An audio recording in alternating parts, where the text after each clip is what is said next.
九皇子这不是儿戏吗？哪怕他准备一个玉瓶，都比瓷瓶好。前面皇子公主的礼物都非常得体，没想到九皇子这么不着调。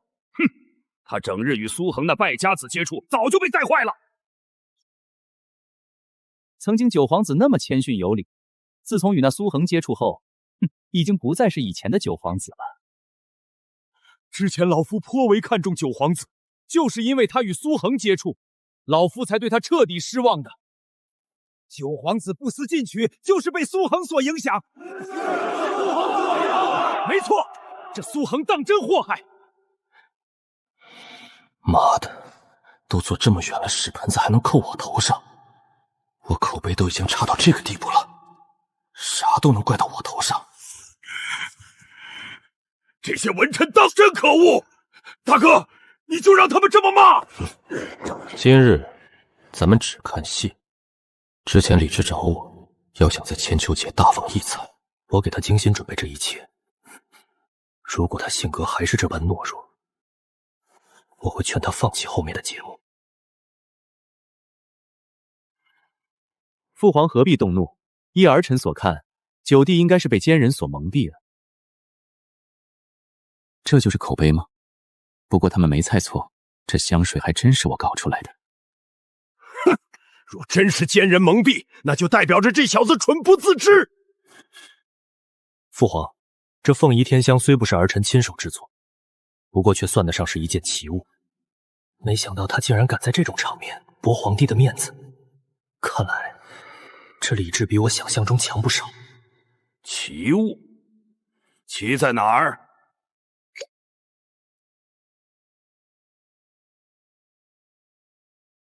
智儿，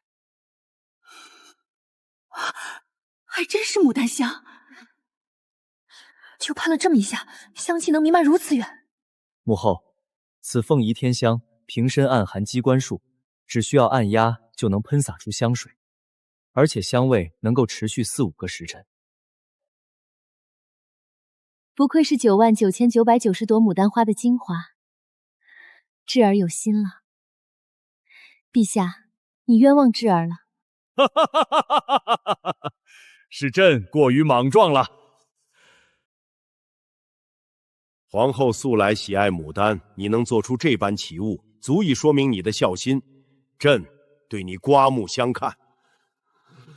父皇，儿臣想让大家也感受一下这香水的神奇之处。应该让大家感受一下。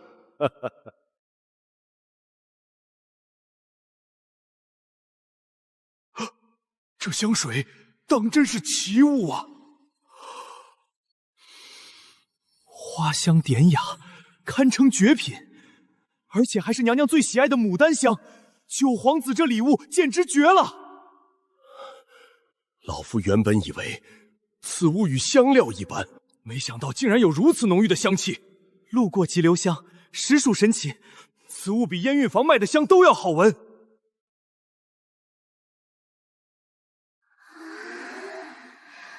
可惜，此物如此珍贵，取自数万牡丹花的精华，并且浓缩成如此一小瓶，咱们恐怕无福消受了。此物名为凤仪天香，你真以为谁都能用啊？我也不奢望用到此牡丹花香，只希望能有其他类型的香水。别想了，若这么容易就拿到，九皇子怎么只送娘娘一小瓶？大哥，你小子差点把俺给吓死。干得不错，待会儿来与大哥对饮几杯。先去忙你的。这老九在哪里弄到如此奇物？父皇，可以开始千秋宴了。开始吧。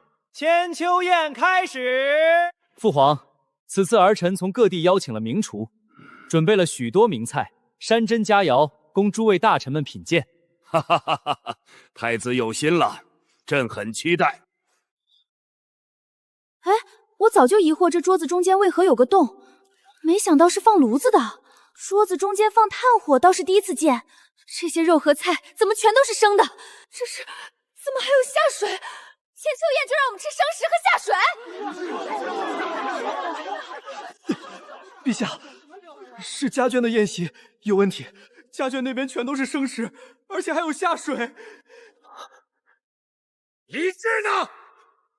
九皇子在后厨安排上菜，还上个屁的菜！让那小子滚过来！奴婢马上去。父皇，瞧瞧你干的好事，生食和下水都来了，你要让诸公的家眷自己动手烹煮吗？父皇英明，臣正有此意。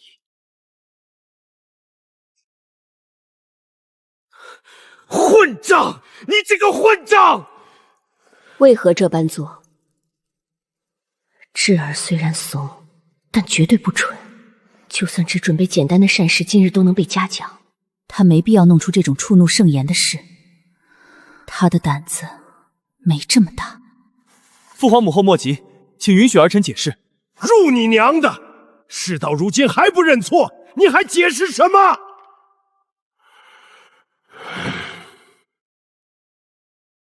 老四不在，刚好我有机会上演兄友弟恭的戏码，这可是他送上门的大佬。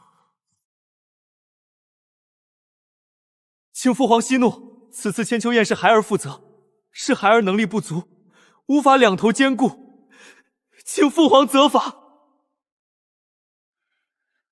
陛下这次又冤枉九皇子了，怎么了？你别管，这时候别多嘴就行。哈哈哈哈哈！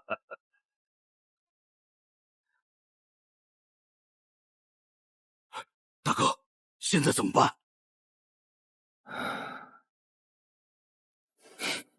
看个戏急什么？这不比歌舞节目好看？还看戏呀？俺怕那些家眷把李治这会儿给生撕了。虽说李治现在处境不好，可这一切的确是场戏。还是驸马爷看得透彻。以李渊的养气功夫，根本不可能暴怒到这个地步。他就是在做戏。李治是个无足轻重的皇子，李玄拿他当踏板，随便给点惩罚，既成全了太子的好名声，又平息了百官。这父子俩心里正偷着乐呢。啥意思啊？李治，太子都替你说话了，你还不认错吗？我不傻，父皇最开始的确是震怒，可太子出来以后，怒火其实已经消失了。他们一唱一和，一次次逼我道歉，太子神色里的兴奋都掩饰不住，真让人心里不舒服。父皇，若是知道错了，给诸公以及他们家眷道歉，朕相信诸公不会为难你的。父皇，孩儿没错。儿臣准备的宴席名为火锅，这里每一桌的锅都有红汤与清汤，每个人都可以根据喜好调蘸料。至于那些生肉，儿臣让厨师切得很薄，放进锅内涮几下即可食用。请允许儿臣给诸位演示。你确定要演示？这皇帝变脸速度简直绝了。儿臣确定。陛下，既然智儿想演示，就让他演示吧。既然皇后都如此说，那朕就让你演示。若还是无法让诸公与众家选满意，朕定会重重责罚。父皇，多谢父皇。这种锅下面放炭火的吃法名为火锅，而锅具名为鸾凤和鸣，寓意父皇与母后和睦圆满。此锅以2翼之形铸造，倒是的确寓意和合美满，是为大和。知己啊，魏公懂我。魏公所言甚是，这鸾凤和鸣有清汤与红汤，蘸料也随喜好添加，能够满足所有需求之人。儿臣特意命人将这些肉食切得很薄，目的就是用来涮着吃。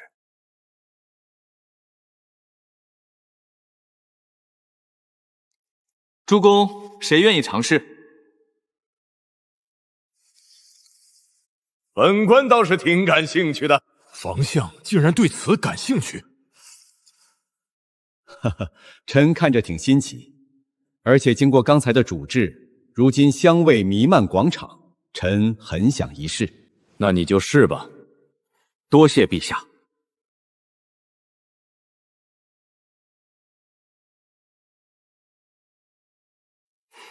可不敢让九皇子喂。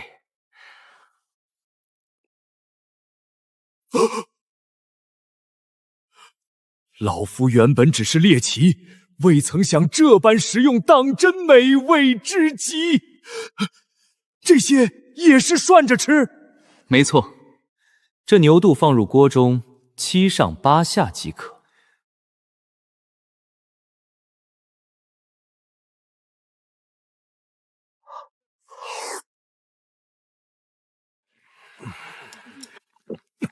好吃！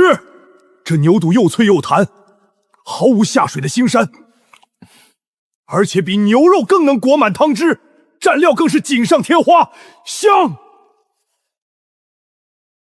自己涮着吃，调料根据口味自行选择，倒是个新奇的吃法。这玩意儿真有这么好吃？下水都能吃出山珍海味的样子。房相演的倒是不错，依本官看，房相应该不是演的，他这是真喜欢啊！难道这鸾凤和鸣锅当真能化腐朽为神奇？房相，你准备在那边吃了吗？陛下，当真可以吗？你这老东西，既然你要求，朕倒不好拒绝。谢陛下。老夫坐这里，你们没意见吧？哈哈哈哈！房相能与我们晚辈一桌，我等自然荣幸之至。你小子倒是比你爹会说话。哈哈，李治，看到了吗？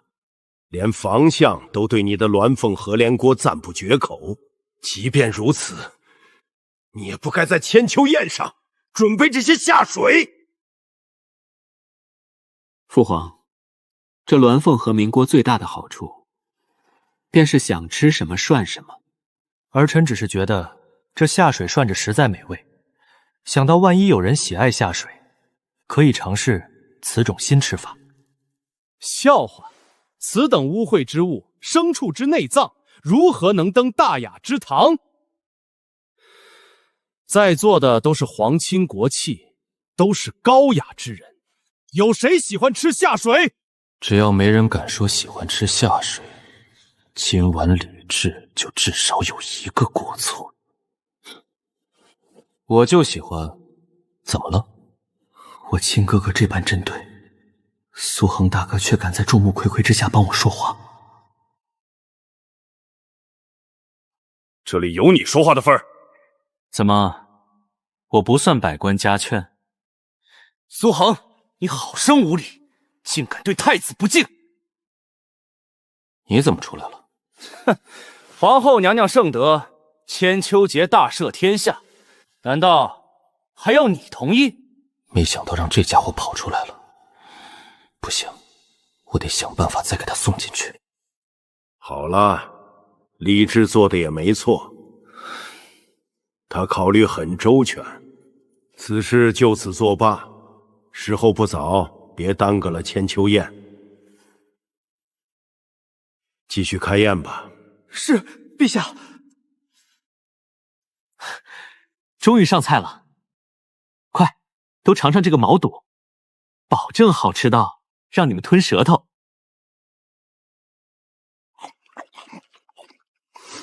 我靠，这毛肚当真美味！看来房相没有骗人，虽然我爹被人称为妖相，可我还真没见他骗过人。妖相？我还防相挺随和一个人啊！哈哈哈哈哈！你小子很有眼光，就凭你这句话，老夫待会儿定要与你痛饮几杯。晚辈荣幸之至。哈哈，如此氛围，怎么能少得了美酒？可以上酒了。父皇，此次儿臣特意找胡商弄了几坛葡萄美酒。哦，这葡萄美酒可是西域佳品，朕也好久没尝了。母后第一次举办千秋宴，孩儿自然要尽心尽力。哈哈哈！太子殿下如此用心，未来可期呀！老夫上次喝这葡萄美酒，还是陛下御赐了一壶，馋这一口很久了。如此夜色，配上此等美酒，当真大快人心啊！哈哈，多谢太子殿下，又让老夫能够品到如此美酒。今日这千秋宴，葡萄美酒当属一大亮点。房相跑去家眷宴，今晚是没这口福喽！哈哈，待会儿定要揶揄他几句。又怎么了？这是葡萄酒？没错，就是葡萄酒。之前我们家老爷偶然得到一小壶，我有幸尝过一杯。外面一壶葡萄酒就价值几千两，而且还有价无市，这里竟然有如此之多，这是咱们能喝的？管他呢！这酒一口就几两银子，这次咱们是赚到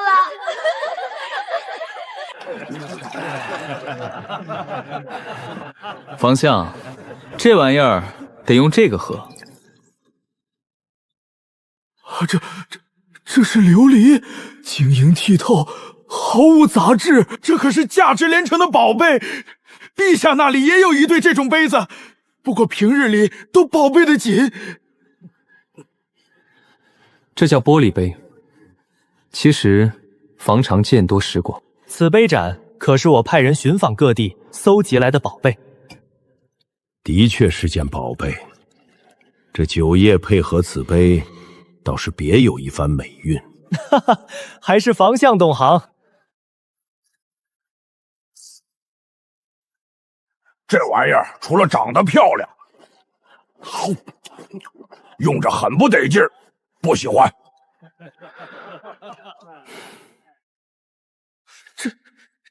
这是要我的命啊！陛下，说，陛下，家眷宴席也有葡萄酒。每桌一坛，梁国公与安平县男他们还踩着坛子喝。这怎么可能？把李治给朕叫过来！父皇，你在哪里弄的那么多葡萄酒？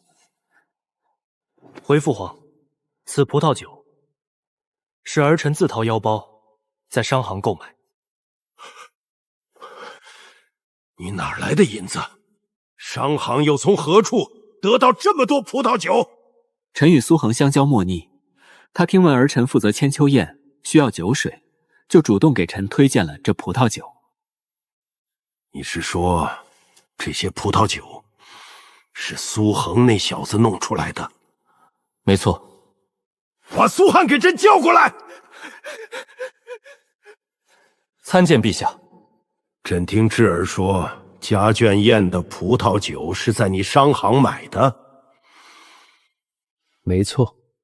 你又从何处得来？当然是臣酿造的，不然外面能买得到？你所酿造的葡萄酒与西域进贡的可有不同？臣未喝过西域葡萄酒，不过我爹对我酿造的倒是赞不绝口。陛下何不亲自尝尝？你这老家伙还和朕卖起关子来了？把你的酒给朕弄一坛过来。今晚葡萄酒是李治在管理，臣也不知道还有没有。还有劳高公公去一趟后厨，让他们将我准备的酒水弄过来。奴婢马上就去。陛下，来了，来了！给朕倒上。陛下，葡萄酒就应该用臣这个杯子。这是琉璃杯。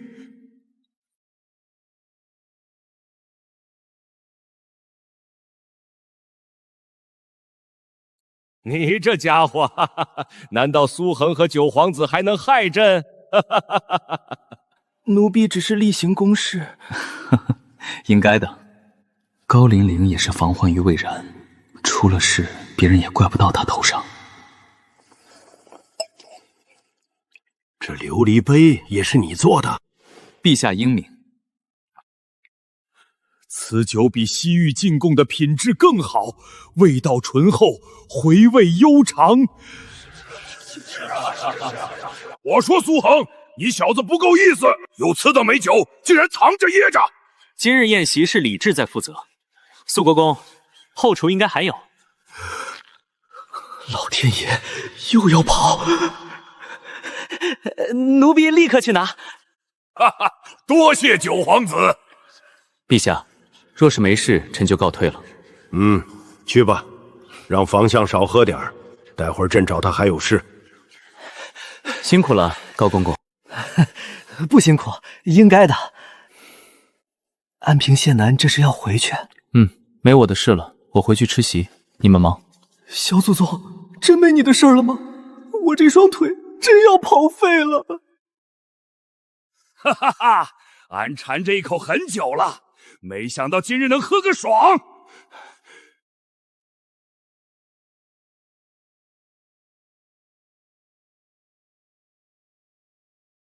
苏恒，又是这个苏恒！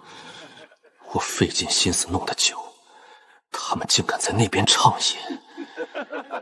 还有李治那个废物，凭什么在千秋宴出风头？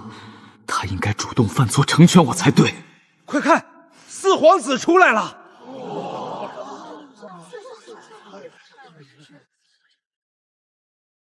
今日母后千秋宴，身为人子，理应准备节目为母后庆贺。在下不才，不擅长什么节目，只写了一首名为《千秋颂》的拙作，请大家指点。四皇子谦虚了，哈哈，老夫静候四皇子佳作。宫门秋夜星光满，殿宇更深白露寒。四皇子的诗才，在年轻一辈算是翘楚了。哼，有俺大哥厉害。我这点水平怎么能和四皇子比？现在太子已经被我得罪死了，我可不想再招惹四皇子。你小子过于谦虚了。依老夫看，你的那几首诗放在古往今来的诗词中都能排得上号。方相，你是嫌那些读书人还不够恨我？现在知道低调了。木陷于林，风必摧之。你表现出来的才学，还有你自己所处的位置，已经足够他们恨得你牙痒痒了。其实这对于你来说，并不是坏事。什么意思？只可意会，不可言传。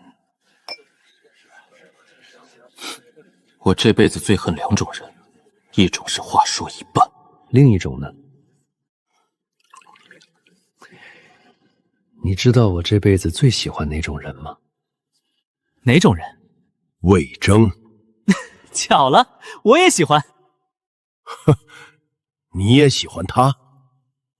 老夫听说你被他弹劾过，而且与安宁公主的婚约也是因为他的弹劾才被取消的。所以说他帮了我大忙啊。安宁公主琴棋书画样样精通，外貌也倾国倾城，你就一点不动心？房慎当真觉得公主好吗？怎么，让你娶公主还委屈你了？不委屈，我说房相啊，咱们思想别这么老旧好不好？那我问你，公主背后是谁？当然是当今圣上。那不就对了？你看啊，夫妻之间难免会有矛盾吧？那是自然。那若是夫妻俩闹到陛下那里，陛下是帮自己女儿还是女婿？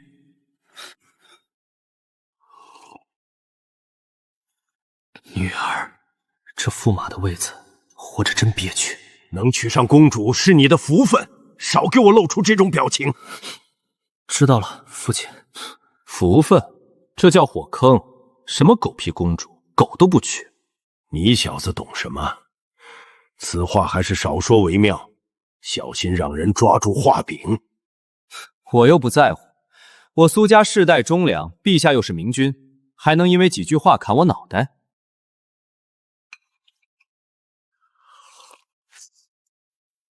泰儿，饿坏了吧？吟完诗就快坐下。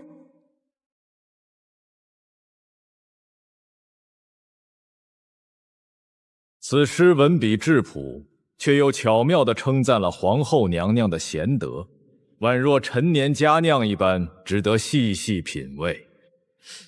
那张妹举觉得这首诗有没有可能传世？娘娘本就是可以名传千古的贤德之人，此诗借助娘娘的名气，自然可以名垂千古。下一个节目就是安宁公主了吧？爹，该表妹上场了吗？按照长幼，四皇子表演结束，就该安宁公主了。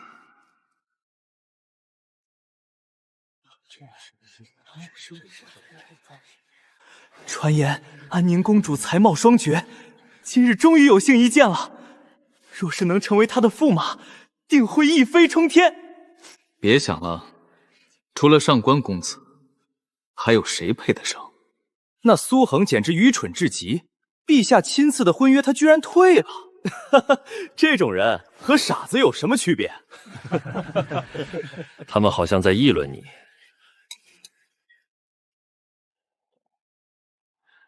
谢谢提醒。这世界好女人这么多，我家昭昭把商行打理得井井有条，不比公主强上1000倍100倍。都说我亏大了，今天本公子倒要看看，到底有多漂亮个妹子，让这么多人奉为女神。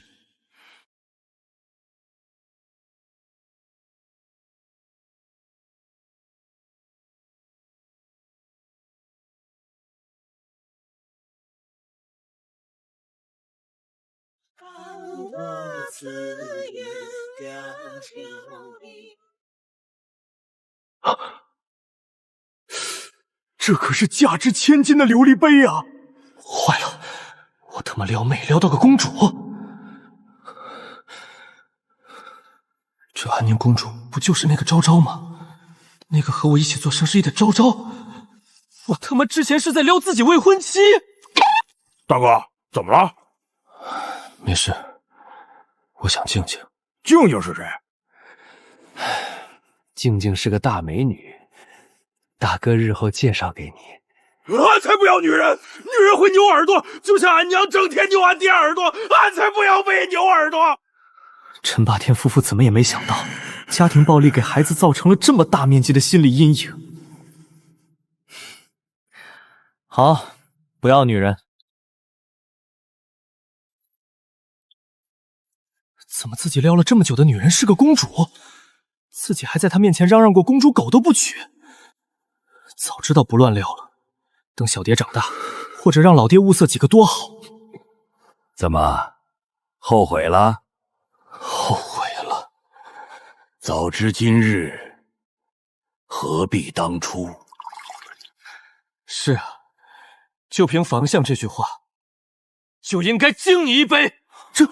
这就是安宁公主吗？久闻才貌无双，今日一见传言还是保守了。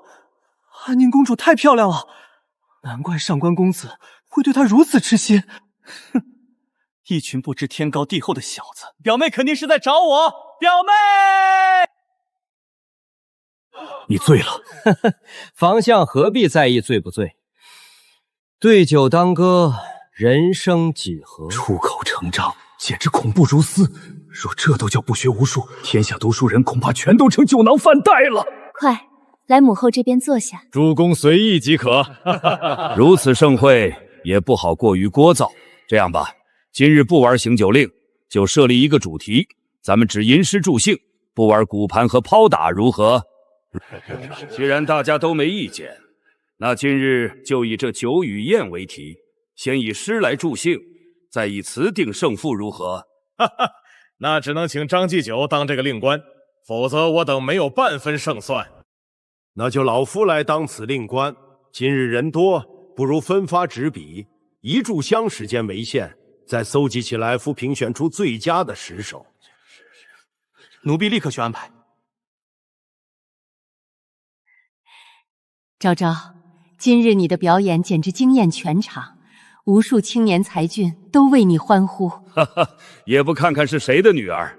今日你们都做得很好。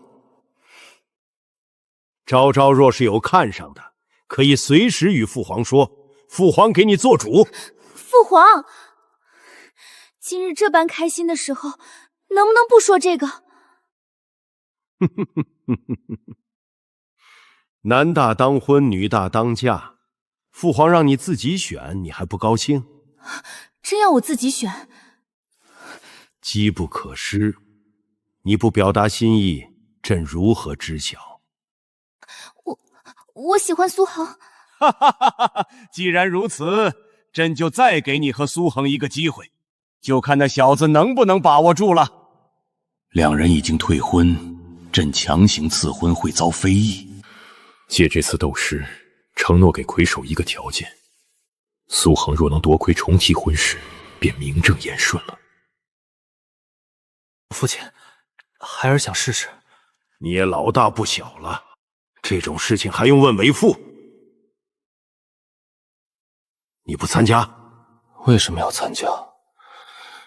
李昭宁身份冲击太大了，不可能没感情。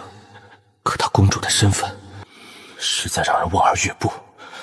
我是想退婚保命的，现在是遵从理性避开，还是不错过这个好女孩？脑子好乱。老夫倒是有些看不懂你了。来，喝酒。再喝就醉了。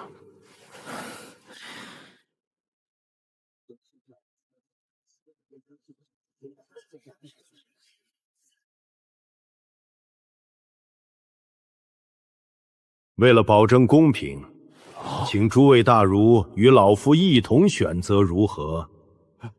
哈哈，荣幸之至。今日魏兄可是做了充足准备，杜兄不也做好准备了吗？今日帝都4大才子齐聚，实属不易，此次应该能分出高低了。帝都4大才子，杜兄不觉得可笑？为何可笑？论诗才，如今帝都谁属魁首？若以声望来说，当然是4皇子殿下。哼，杜兄确定？希望他别参加。杜兄此话落了下场。吾辈读书人，当如逆水之舟，激流勇进，超越所有人，才算得上畅快。魏兄心境，实属让人佩服。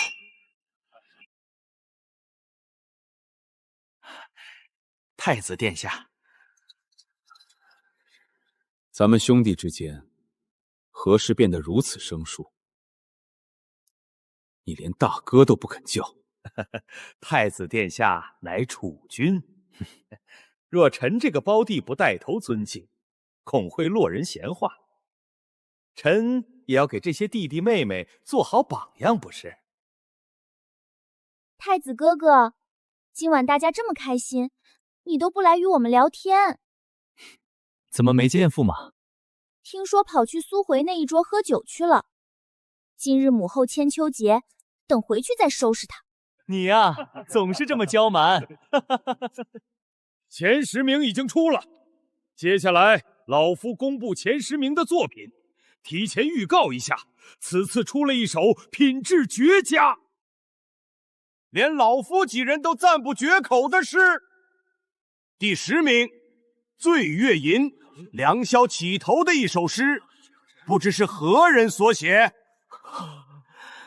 是你之前所写的那首，正是孩儿的那首诗。快去！今日若是获得前10名，也算给为父长脸了。前4名全被4大孩子占据，第2名4皇子李成泰，第1名则是上官中。苏恒那小子呢？诸位承让了。不愧是上官公子，如此才学，当真让我等钦佩。张继久说过，第1名是绝佳诗词，难道上官公子写出了千古绝句？看来日后帝都4大才子，上官公子要为魁首了。没想到表哥夺魁了，侥幸而已。恭喜！不过下一轮的词，本王要把第1给拿回来。期待4皇子的绝世佳词。不是说苏恒诗才无双，自称大前诗魁吗？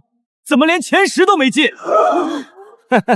其实老夫也有这个疑问，能写出《春江花月夜》的诗人，怎么连前10都进不来？说不定苏恒今晚没灵感。哼，哪怕没灵感，随便写一首进个前10没问题吧？依老夫看，此子绝对有问题。诸位大儒说的没错，一个连书都没读过的，怎么可能写出那些诗词？要不咱们把苏恒叫来，一同对峙。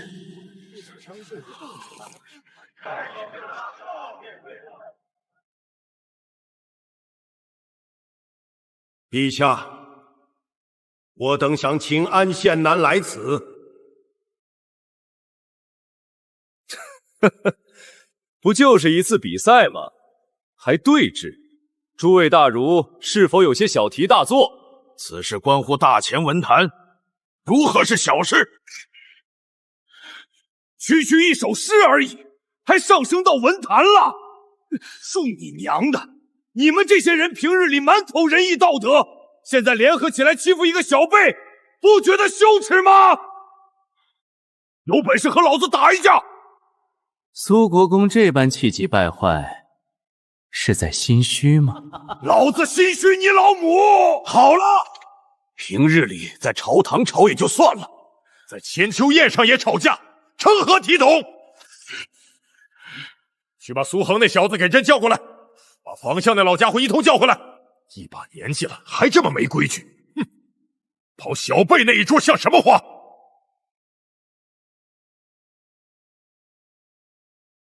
臣苏恒，臣房其贤，参见陛下。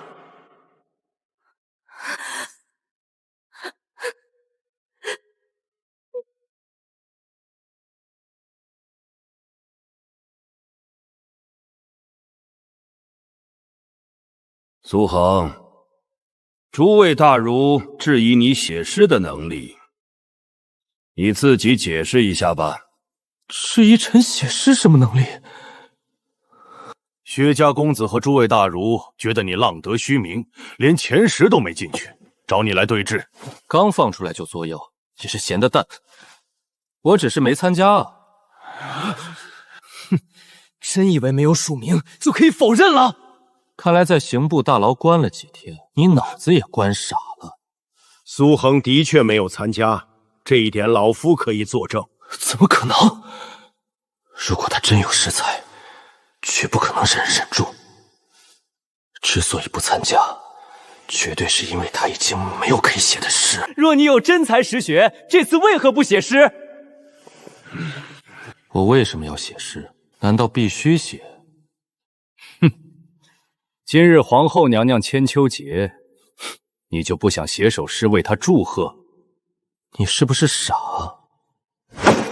你！我之前可是给了皇后娘娘几10万银子，送给她当贺礼。在座的有谁的贺礼能超过我？其实要我写诗也可以。千秋宴上打赌是对娘娘的不敬。那没事了，你们继续。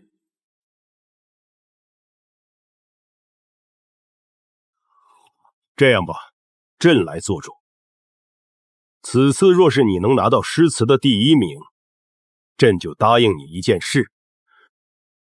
陛下，若苏恒未能获得，朕这个奖励同样作数。陛下英明，陛下英明。随便什么条件，只要不是太过分。既然陛下有此兴致，臣自然乐意奉陪。看来这小子对安宁还是有意思的，不然他也不会同意写诗。只要他敢答应，那就有绝对的把握。小子，有把握吗？放心吧，写诗而已，信手拈来。谁先来？你直接吟诗即可。这么多人在此，害怕咱们耍赖？那也行，是写喝酒的吧？写诗。有了！装神弄鬼，我倒要看看你能写出什么样的诗。早就听闻苏恒诗才无双，今日终于能够见识一下了。四弟觉得一个不学无术的纨绔可能写出千古绝句？若是以常人来说，肯定不可能。毕竟没有长时间的积累学问，文章如何能有章法？那不就是了？此人肯定是偶得了几首佳作，这次心虚才不敢参加，所以他此次必露出马脚。是吗？看他那样子，好像真有灵感了，虚张声势罢了。葡萄美酒夜光杯，欲饮琵琶马上催。醉卧沙场君莫笑，古来征战几人回。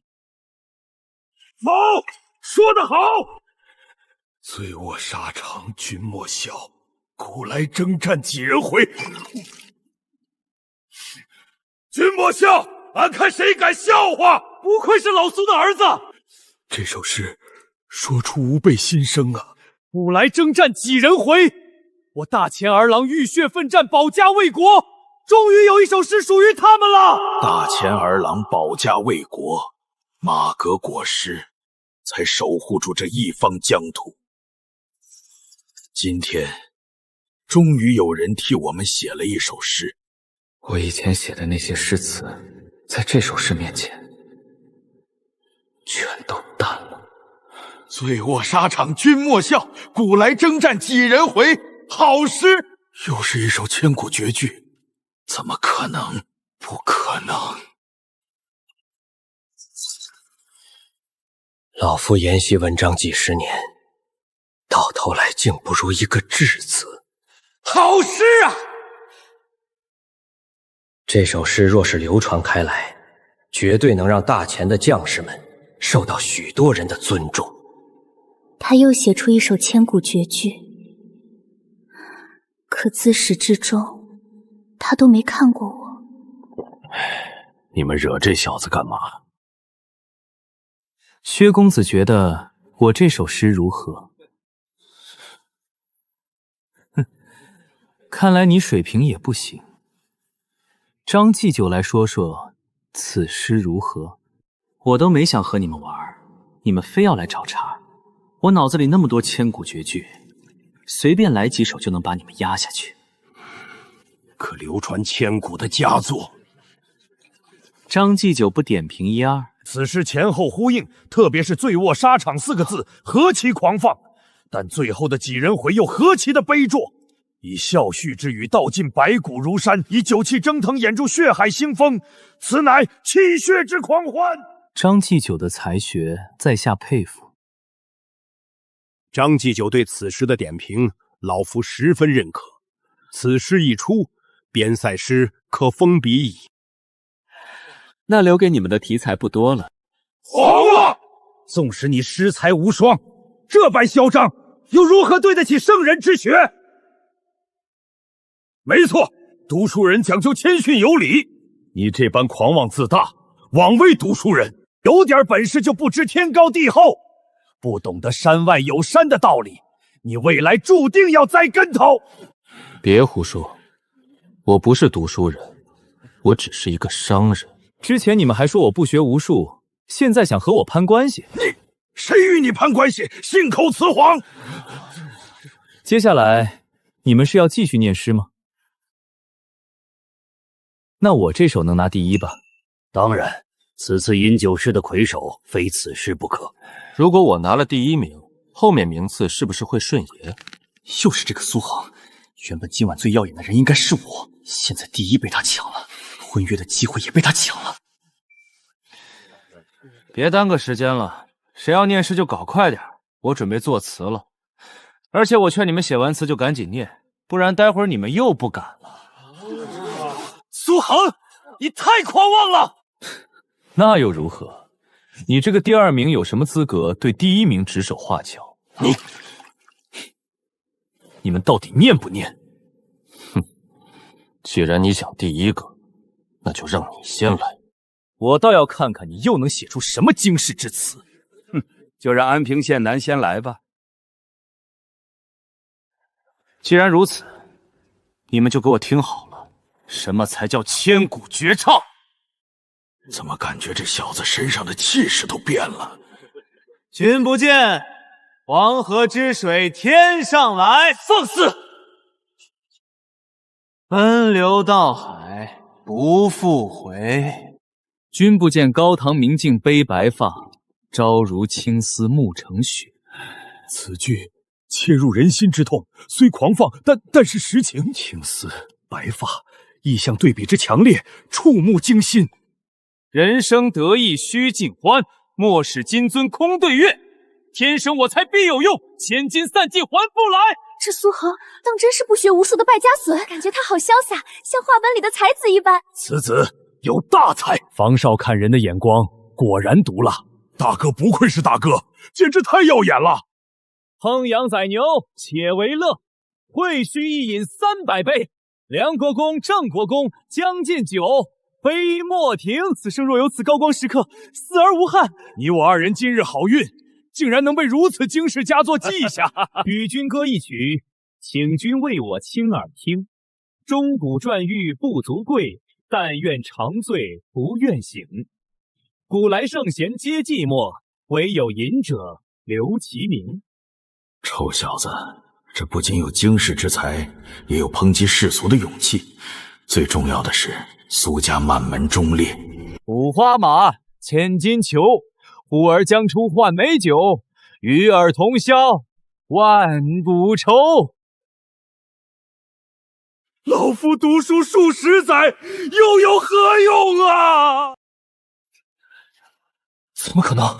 这怎么可能啊？这还是以前那个不学无术，整日缠着我斗蝈蝈的苏杭。苏杭，好帅！好词，真是好词啊！哈哈，老苏啊，你生了个好儿子，看来是祖宗显灵了。老苏，你看我家那姑娘配苏杭如何？你家姑娘那性子，若苏恒恒娶回来，得把我家给拆喽。哈哈，那我家那姑娘如何？你家那姑娘倒是不错，知书达理。哼，我说老钱，咱们这么多年兄弟，你连这都和我抢？姻缘这种事情哪有什么抢不抢的？大家都别抢，干脆一起嫁过来不就行了吗？你他娘的想得倒美，真以为是香嬷嬷啊？与尔同销万古愁，神作，此乃神作啊！此子诗词一道，当属大前魁首。今日听闻苏恒之词，惭愧，惭愧呀！无话可说，当时无人能出其右。苏卫国这憨子不当人子，如此天才竟然不送来国子监。没错，苏卫国也太糊涂了。如此良才，若是老夫门生，我真是恨呐！哇，好美！七彩霞光，这是祥瑞之兆啊！我人麻了，刚被苏恒这首词给震撼，现在天空又现祥瑞。难道这异象是苏恒招来的？天降华彩，应和师生，谪仙一醉，为好惊动九霄。难道这苏恒真是诗仙转世，仙师动天阙，星火落帝都啊？李治这小子成长了，竟然知道在我人前显圣之后弄特效。什么情况？父皇母后，这是儿臣今日赠予母后与父皇的另一份贺礼，名为盛世繁华。啊，这是你弄出来的？好孩子，哈哈哈哈哈！不愧是朕的儿子，你有此孝心，朕与你母后都很欣慰。难道你也想争吗？你想争，争得过吗？陛下，御医，快叫御医！快去叫林御医！禁军听令，封闭大门和后面，不要让任何一个人离开。诸公及家眷，请在席位等待。若有试图离开者，杀无赦。陛下，陛下怎么了？都给老夫让开！林御医，陛下这是怎么了？唉，陛下乃是中毒的症状。何毒？砒霜。砒霜？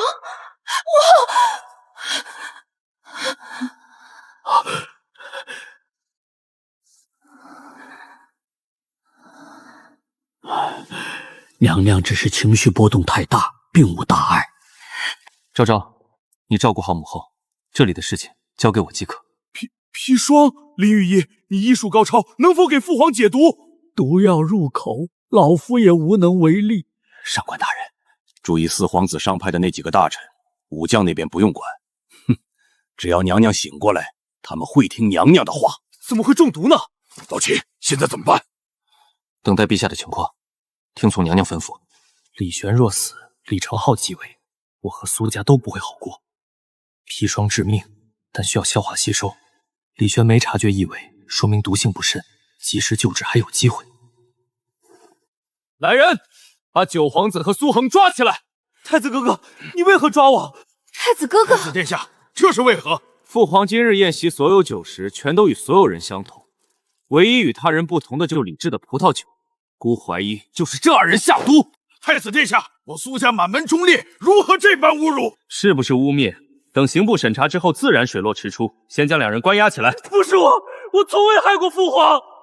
李承浩死了，爹比谁都兴奋，必须把他拉下马，等他上位，我绝无活路。我能救陛下，带下去。九皇子暂且关押，由母后定夺。至于苏恒，严加审问。诸位，我真能治，再耽搁下去无力回天了。真被拉到刑部，我可遭不住那些酷刑。太子哥哥，苏恒绝对不会害父皇的，让他试试吧。他说能行，一定能行。安宁，你要替这个贼子说话。太子哥哥，苏恒他真的很厉害。安宁，我希望你摆清楚自己的位置。安宁公主，就别捣乱了，连林御医都束手无策，他这败家子拿什么治？没错，我看他就是想再次行刺陛下。安宁，这些事你就别管了。滚！你骂我？等太子克绩大讨，看你还高到哪里去！到时候定要让你知道我上官中的厉害。现在只能看李成泰了。四皇子，我有十足把握能治好陛下。你当真？当真，我用项上人头担保。臣弟请殿下允许苏恒一试。哼，荒唐！砒霜之毒无药可解，他一个纨绔如何懂得启皇之术？难道四弟还想让这贼子谋害父皇？既然砒霜之毒无药可解，那殿下为何不让苏恒一试？请殿下让苏恒一试。请殿下让苏恒一试。好啊，你们这些朝廷命官，竟与苏恒这个贼人同流合污！我看你好像很激动，这么想当皇帝，死到临头还想抹黑姑？姑只是怕你这贼人再伤害到父皇龙体，还愣着干嘛？把他给夫押下去严刑拷打！主公，太子想要弑父，尔等还要看着吗？快带下去！起来！放开他！陈将军，你是要造反吗？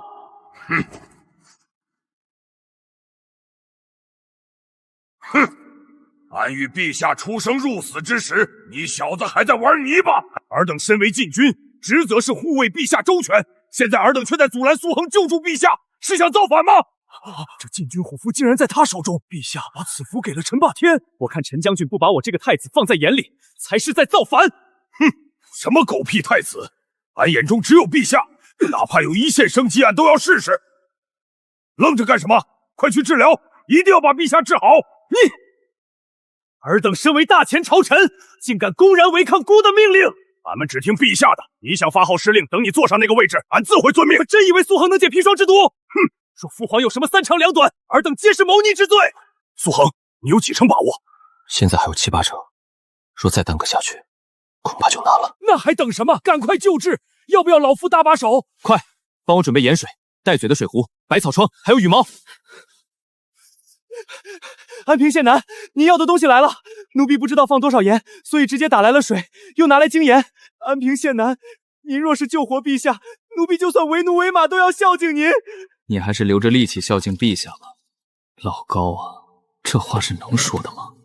安平县男，这盐水有何用？洗胃。洗胃？别问了，高公公，你来把陛下扶好。林雨衣拿漏斗，我来倒水。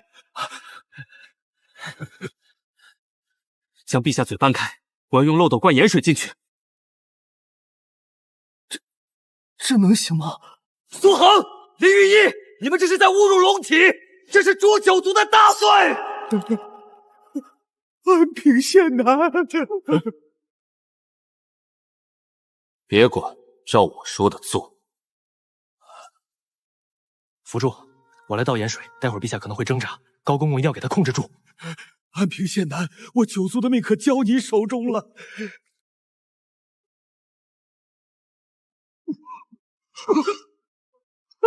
高公公，别让陛下动！安平县男，老爹，帮忙按住陛下。好。好了，将陛下扶着身体前倾。再来。四皇子，如今大局动荡，要早做打算啊！砒霜之毒无药可解，若陛下真有个三长两短，诸公觉得该如何？无论四皇子有何决定，我等定然跟从。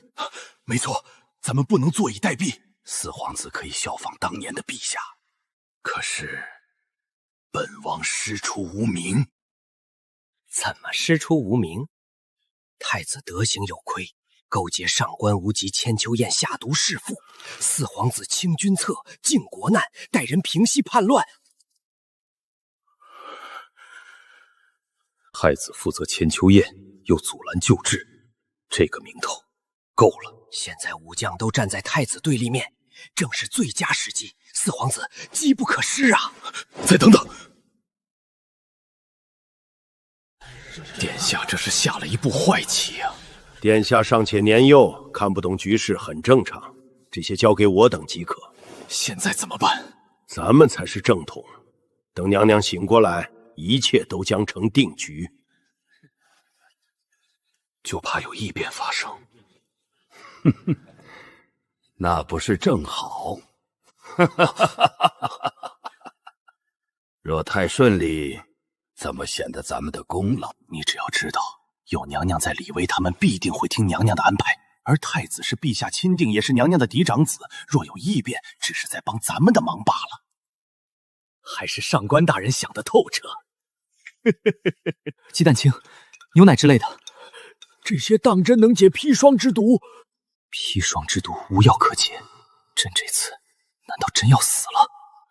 苏恒还没好吗？谁能想到我老苏也能对陛下用刑，能够有机会这般折腾陛下，陛下还无法骂我，就算死也无憾了。入你娘的，苏卫国，你简直胆大包天！爹，你胡说什么？这话被人听到可是要掉脑袋的。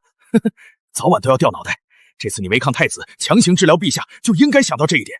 不过无所谓了，苏家九族也就剩下咱爷俩，就算诛也诛不了谁。放心吧，陛下肯定会醒的。哎，想我苏家世代忠良，到头来恐怕要被安一个逆贼的名头，我真是愧对列祖列宗了。别感叹了，列祖列宗早就对咱爷俩失望透顶了。快把漏斗插进去。苏恒和苏卫国是在救朕，他们违抗太子的命令，已经被当成乱臣杰子。最后用百草霜混合鸡蛋清，这百草霜有吸附毒素作用，鸡蛋清能保护陛下未必，已经洗不出来什么了。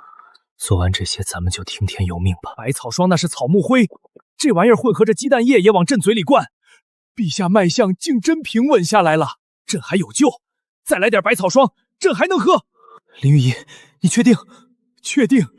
脉象虽然还有些微弱，可已经趋于平稳。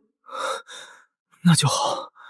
哎呦，安平县男，你这次是立了天大功劳啊！高公公，无碍，历劫晕倒了。高公公今日的确辛苦。这下好了，你爹我救了陛下一命，你小子又陛下一命。谁让咱苏家满门忠烈呢？陛下已经无碍。这怎么可能？这砒霜之毒竟然真让苏恒给治好了，活了！不是说砒霜之毒无药可解吗？陛下真被方给救活了。父皇，活了。苏恒，又是这个苏恒！父皇真醒了。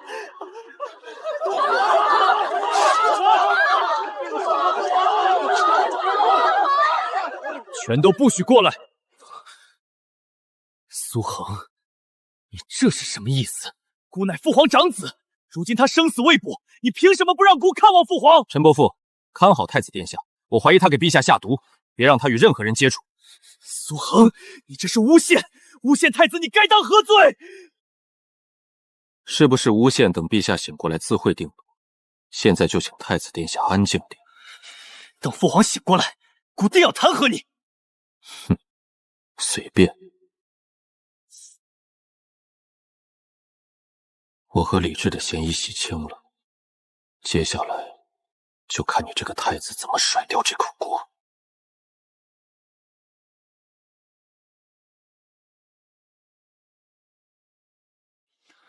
好了，让人准备点粥水，还有糖水。奴婢马上去。苏恒，父皇真的没事了吗？没事的，以陛下的身体素质，应该要不了多久就可以醒。嘿嘿，贤侄啊，现在忙完了，有时间和老夫聊聊吗？当然。不知贤侄治疗砒霜的法子在何处学到？之前看过一本医书，上面记载了此方法。虽然很冒昧，但老夫还是想问，那本医书能让老夫看看吗？老夫不白看，日后有用得到老夫的，老夫定会鼎力相助。你这茶我恐怕不能喝。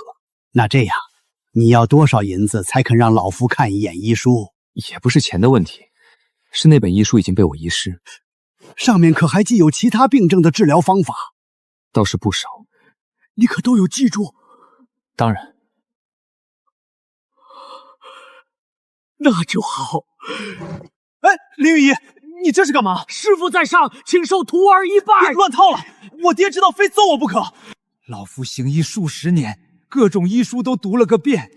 原本以为医术登峰造极，没想到天外有天。若无法窥视一二，老夫纵然是死也不会瞑目。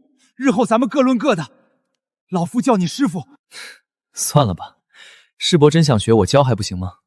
没必要拜师。哎，哪能白学你的？这传出去，老夫面子往哪儿搁？这样吧，老夫有一女，年方28，长相绝对出众，而且传承了老夫的医术。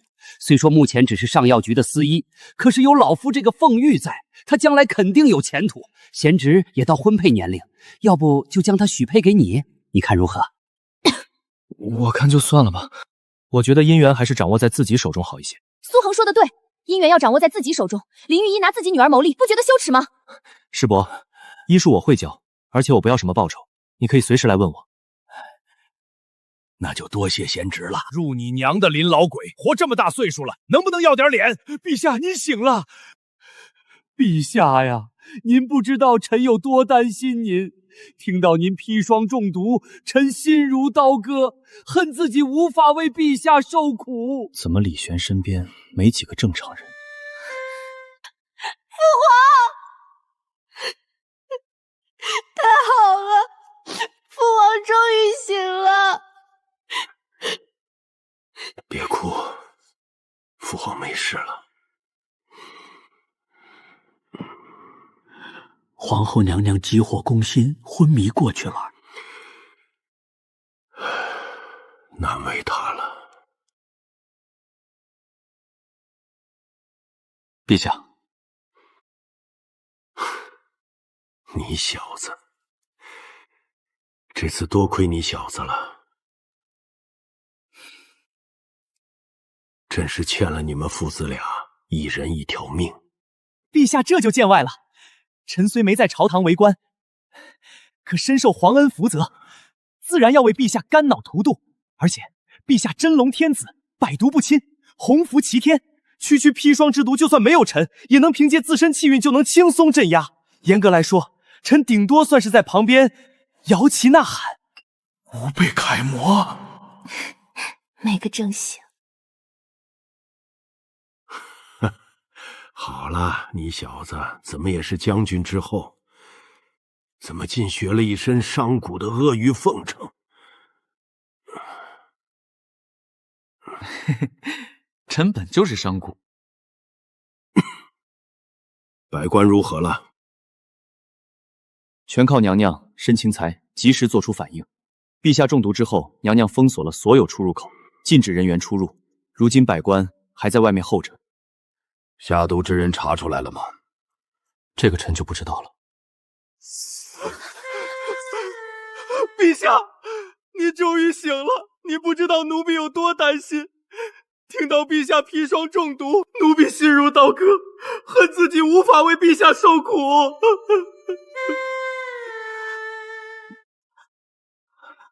陛下，好了，此次有功之人，朕全都会重重封赏。高士林，让百官都回去吧，朕今日不便见他们，明日朕自会召集百官廷议。陛下，这下毒之人，负责善事的宫女太监，还有刑部尚书王元留下即可。林御医，你去查一下餐具，看砒霜来自何处。百官接触不到后厨，没必要让他们留下来。传令给莫雨，让他派些人暗中查探百官反应。奴婢遵命。臣遵命。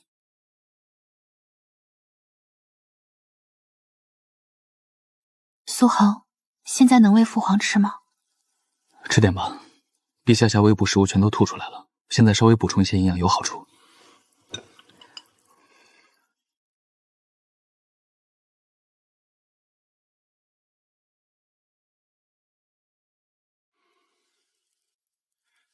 朕狼狈的样子，全都被百官看到了。救治之时，臣让禁军组成人墙，只有我们几个看到。只有你们几个？臣与父亲当时救人心切，并未注意到陛下有多狼狈。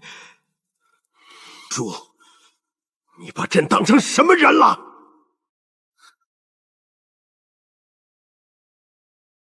是那种昏君吗？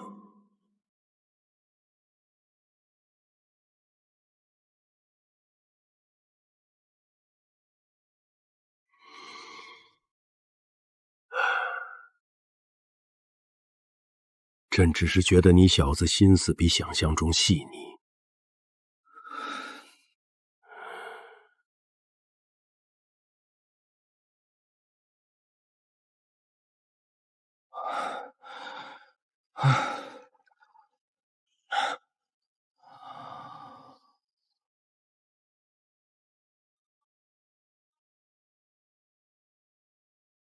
醉卧沙场君莫笑，古来征战几人回。这几句简直神了！这首诗还不算什么，后面那首《将进吼》才叫神作。在下只听说过几句，并未有完整篇章，诸位可愿分享？要我说，大前诗魁非苏恒莫属，每一首都是千古绝句啊！日后谁还敢说苏恒不学无术，我第一个不答应。这都叫不学无术，那我等叫什么？此次太子殿下表现过于急切，不知陛下知晓他所作所为，会作何感想？若陛下严惩太子殿下，咱们该怎么办？老夫倒是觉得，太子应该不会有什么事。为何？太子虽然表现很糟糕，但他事出有因。之所以阻拦苏恒，是怀疑他是凶手，想再对陛下不利。况且砒霜之毒无药可解，这是公认的常识。所以太子有错，错在判断失误。不愧是上官大人。没错，当时苏恒的嫌疑最大，太子殿下关心则乱。殿下，滚！给我滚！殿下，姑让你滚，没听见吗？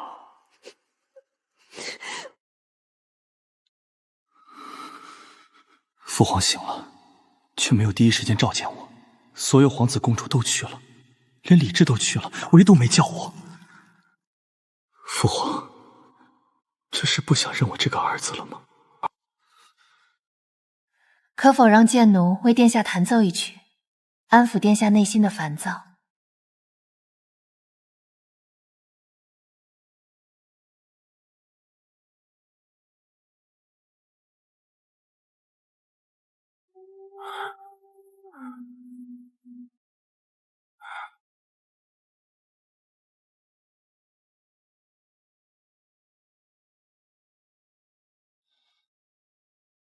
只有你最懂顾的心了。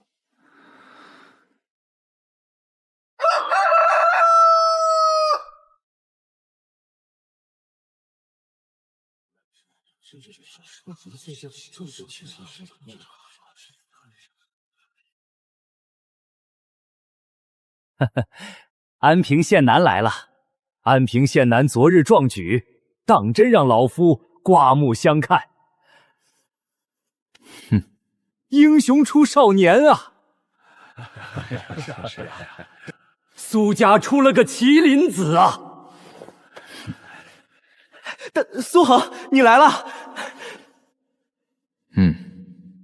来领赏。安平县男真性情。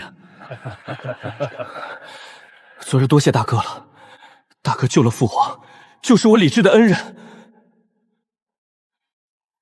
你这就见外了，咱们兄弟谁跟谁？我不救陛下，咱们都得被扒层皮。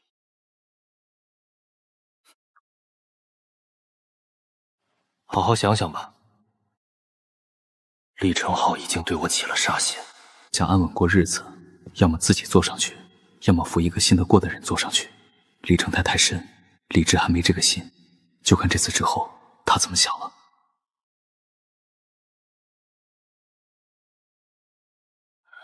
四皇子，这是干什么？安平县男救了父皇，本王感激不尽。昨日匆忙，并有机会感谢，今日特来感谢恩人。四皇子不必如此，这些都是我分内之事。昨日未曾见到父皇，不知父皇调两需要何物，本王好派人去寻。这个你问林御医即可。九弟愿意陪本王聊聊吗？当然。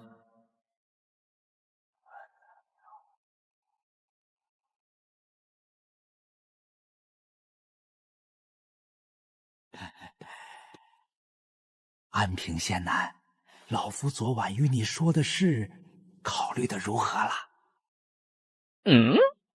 何事？当然是婚事啊！昨日老夫回去与小女商量过，她对你的医术很感兴趣，对你的才华也赞不绝口。刚才老夫与苏国公商量了一下，他也没啥意见。苏恒，你也到了婚配年纪，应该担起为苏家绵延子嗣的担子了。爹，我还要忙商行的事情，哪有时间谈情说爱？谁让你谈情说爱了？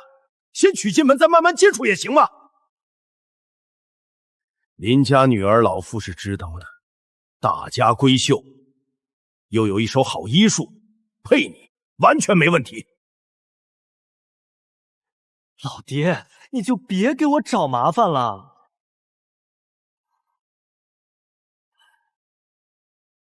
找媳妇儿，我自己来就行。这样，我让小女平日里去向你学习医术，你们先接触一下如何？这倒没什么问题。老夫回去就给月儿说。这么抢手，只怪我太优秀了啊！陛下，娘娘驾到！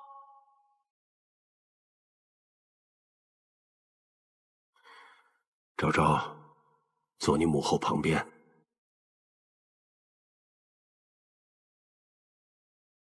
既然全都到齐了，那么就直接进入正题吧。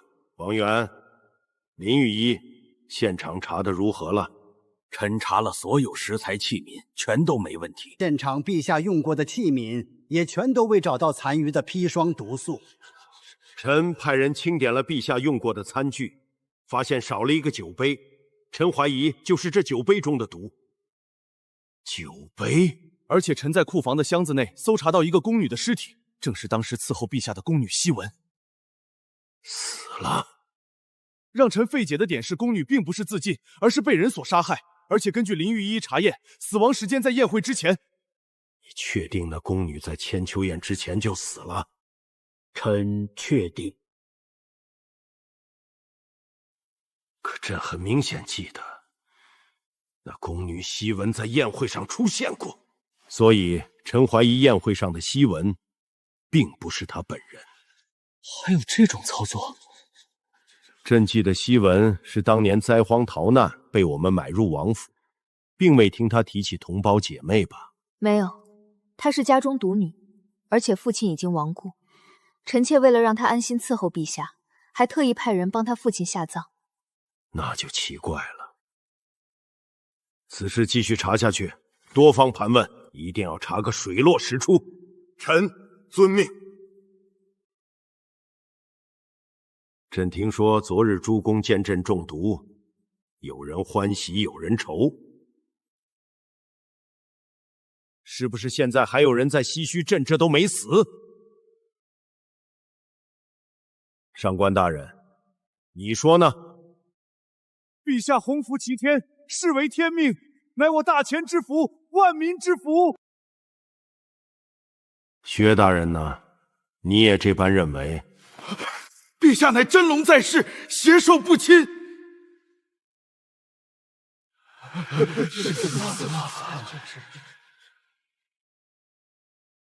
什么洪福冲天，真龙在世？此次若是没有苏恒，朕早就没了。陛下，苏恒立了如此大功，诸位觉得朕该如何赏赐？陛下，当年苏将军救驾赏付的是国公爵位，臣觉得此次也应该如此赏付。国公？荒谬！苏恒本就是苏将军的嫡长子，未来必承袭其父爵位。若再赏赐国公，岂不是一门双国公？臣附议，这一门双公实非明智之举。臣觉得金银田粮封赏足矣，国公牵涉重大，请陛下三思。笑话！苏恒缺金银田粮？老四，你怎么看？儿臣以为苏恒救驾之功，任何赏赐都不为过。太子学习治国之道，你觉得这个国公的赏赐如何？怎么，太子有何为难之处？儿臣觉得应该如此。国公爵位虽然珍贵，可与父皇之命而言，毫无可比性。看来你这些年的书没白读，所以你们反对是觉得朕的一条命不值一个国公爵位。陛下，国公乃超品之爵位，若一门双公，权柄过剩，非社稷之福啊！一门双公，此例一开，朝廷爵位岂不沦为儿戏，有违绝不滥授之祖制啊！臣附议，薛大人与上官大人所言有理，此非赏功，实乃埋祸。臣附议，苏将军是战场救驾，而苏恒只是治病救人，两者风险岂可同日而语？苏恒虽救驾有功，可功劳不足以封赏国公。苏恒年龄尚小，尚且需要历练，若掌握过大的权柄，对他和社稷来说都不是好事啊！请陛下三思。那依诸公所言，朕该如何赏赐？臣觉得苏恒仅凭医术救驾，其功劳难与苏将军沙场奋战之功。再加上其年龄尚小，还未及冠，国公赏赐并非嘉奖，甚至可能引发非议。爵位可以赏赐，但臣以为伯爵最为合适。臣附议。伯爵。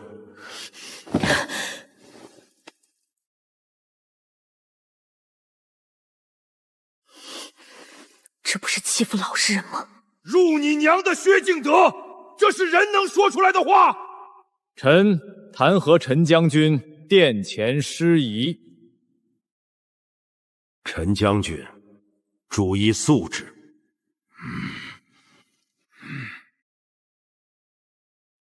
苏恒，对于诸公所言，你有什么要说的？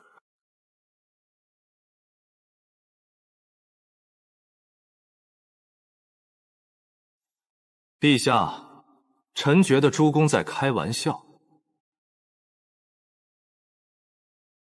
哼，你还只是个弱冠小儿，赏赐伯爵已经开创先河了。陛下觉得臣的功劳能封国公否？当然。就算你的功劳能封国公，如今尚且年幼，手中权柄太重，对你不是什么好事。本官觉得应该多数练一下再说。尚且年幼，老夫只是实事求是。陛下，诸位大臣亲口所说，臣的功劳可以封国公，只不过年龄尚小，不合适这么高的封赏吧？没错。也就是说，臣就算封了伯爵，也有很大一部分功劳在身。现在你年龄尚小，冲动好斗，若是赏赐国公爵位，说不定弄出什么祸事。等你及冠之后，自然可以重新提一次功劳。不用，伯爵就伯爵吧，不用等我及冠。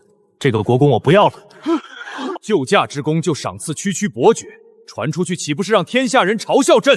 百姓只会觉得陛下为大局着想。是。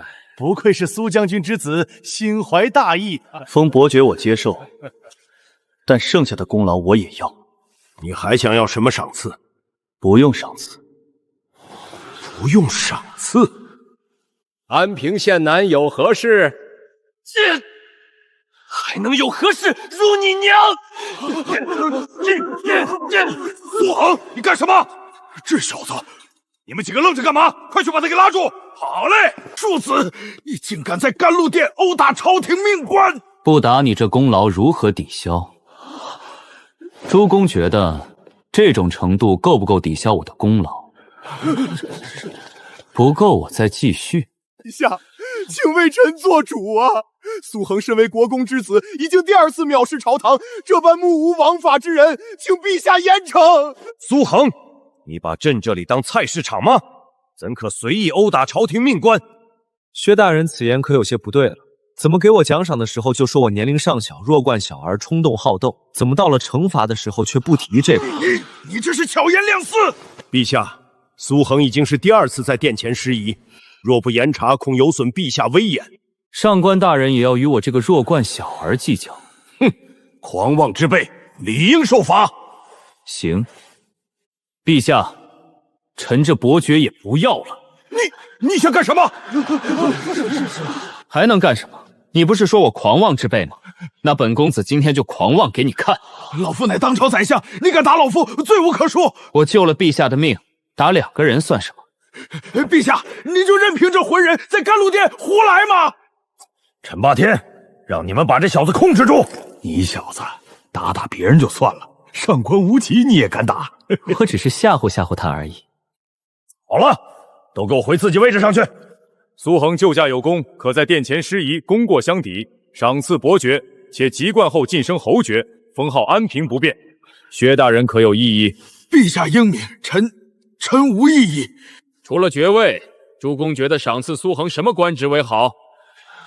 陛下，苏恒虽是苏将军之子，可其从商贾之事，自古官商不可同体，请陛下三思啊！臣不言复议。陛下，臣无心朝堂，只想行商，这官职的赏赐就免了吧。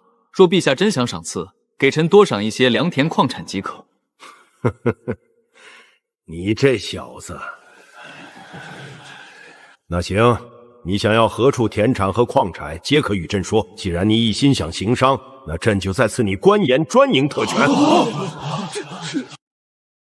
还能干什么？你不是说我狂妄之辈吗？那本公子今天就狂妄给你看。老夫乃当朝宰相，你敢打老夫，罪无可恕。我救了陛下的命，打2个人算什么？陛下，你就任凭这浑人在甘露殿胡来吗？陈霸天，让你们把这小子控制住！你小子打打别人就算了，上官无极你也敢打？我只是吓唬吓唬他而已。好了，都给我回自己位置上去。苏恒救驾有功，可在殿前施仪，功过相抵，赏赐伯爵，且籍贯后晋升侯爵，封号安平不变。薛大人可有异议？陛下英明，臣无异议。除了爵位，诸公觉得赏赐苏恒什么官职为好？陛下，苏恒虽是苏将军之子，可其从商贾之事，自古官商不可同体，请陛下三思啊！臣不言复议。陛下，臣无心朝堂，只想行商，这官职的赏赐就免了吧。若陛下真想赏赐，给臣多赏一些良田矿产即可。你这小子，那行，你想要何处田产和矿产，皆可与朕说。既然你一心想行商，那朕就再赐你官盐专营特权。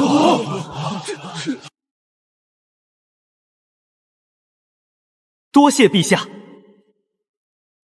盐是大钱最大的消耗品，这东西可比爵位有用多了。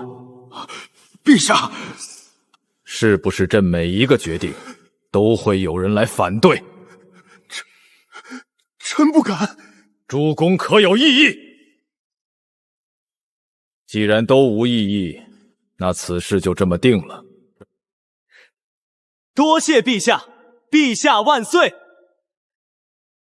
既然事情已经敲定，今日就这样吧。陛下，臣还有一事。说，昨日臣的诗词均获得第1名，陛下说过，第1名可以提一个条件。那你有何要求？臣请陛下收回大赦天下的决定。大赦天下乃娘娘仁慈的表现，怎么说收回就收回？臣觉得大赦天下并不是善举，而是恶举。笑话！娘娘千秋节大赦天下，百姓无不称赞娘娘恩德，如何又是恶举？你这是在质疑先辈吗？苏恒，你好大的胆子，竟然敢质疑陛下娘娘的决定！陛下，此子屡次挑衅礼法制度，其心可诛。为了一己私利，竟然想让娘娘被人诟病，简直荒唐，请陛下降罪。苏恒，大赦天下乃是国策，岂容你说改就改？臣自然有正当理由。讲。刚才薛大人所说，大赦天下是娘娘的仁慈，百姓无不称赞。敢问这个百姓称赞，是薛大人亲耳听到，还是臆想的？大赦天下本就是宽仁之举，百姓理应称赞。在下觉得，称赞的恐怕是薛大人这种罪犯家属吧。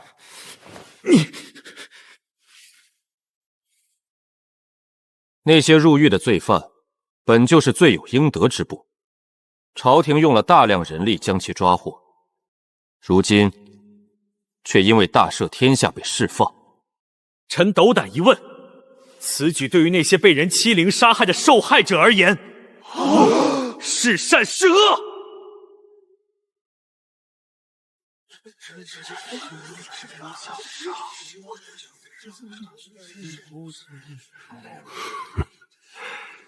这小子竟与你想到一块儿去了。臣妾就知道他是个好孩子。令你巧舌如火，也不能改变大赦天下，是历代明君贤后彰显仁德之举。每逢国之大典，必行赦宥，此乃祖宗惩罚。岂可因宵小之徒借机脱罪，便否定万千受贿离众？大赦所事非宜重犯，尚有蒙冤待雪者、轻罪可赦者。若因噎废食，岂不令寒门百姓痛失皇恩？臣觉得此举十分不妥，而且如今政令已经发送到各大府县，若此时收回，恐会成为笑柄，影响朝廷威严。陛下，娘娘以千秋节福泽天下，万民称舜入朝，安平伯却以受害者为由否定赦宥，实则是暗指娘娘为善害民，此非忠臣所为，乃构陷国母。臣附议，臣附议。陛下，臣支持安平伯的提议。魏公当真是我知己啊！魏大人为何支持？安平伯一言，臣醍醐灌顶。大赦天下，赦免的是罪人，那些罪人之所以被关押，就是在赎罪，这是他们罪有应得。若是因为娘娘获得大赦，才是真正影响娘娘的贤德之名。哦，你糊涂啊！魏公，为何你也跟着质疑祖宗之法？祖宗之法不一定全对。陛下想要做千古明君，被千秋万代称颂，就应该对错误的法制做出完善。你放肆，尔敢质疑祖宗之法！你一介商贾，纵有爵位，也无参政的资格，如今竟敢妄议国菜，该当何罪？陛下，安平伯此言大逆不道，若不严惩，天家威严何在？你小子莫要这般口无遮拦！方相，别闷着了，说说你的看法。哈哈，陛下，臣觉得苏衡所言不无道理。普天同庆应该是与黎民百姓一同庆祝，而大赦天下却让罪犯实惠。此举虽表现天家仁德，可助长了罪恶气焰，与黎民百姓无益。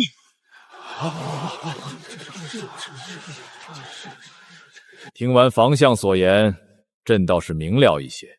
臣觉得房相和魏公说的没错，那些罪犯作恶多端，朝廷花费了无数人力物力抓捕，如今却放掉，不是明举。臣也以为大赦天下，赦免恶人，有违仁德。哈哈哈哈！诸公说的有理，朕虽遵循祖宗之法，可若是法制存在争议，对黎民百姓有害，诸公也有异议，那就叫应当商量着变革。这样，待会儿朕与房大人、魏大人，还有6部尚书一同商议。若是大家都希望取消大赦天下，朕立刻下令。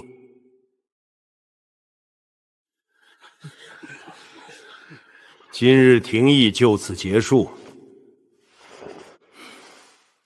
大家都散了吧。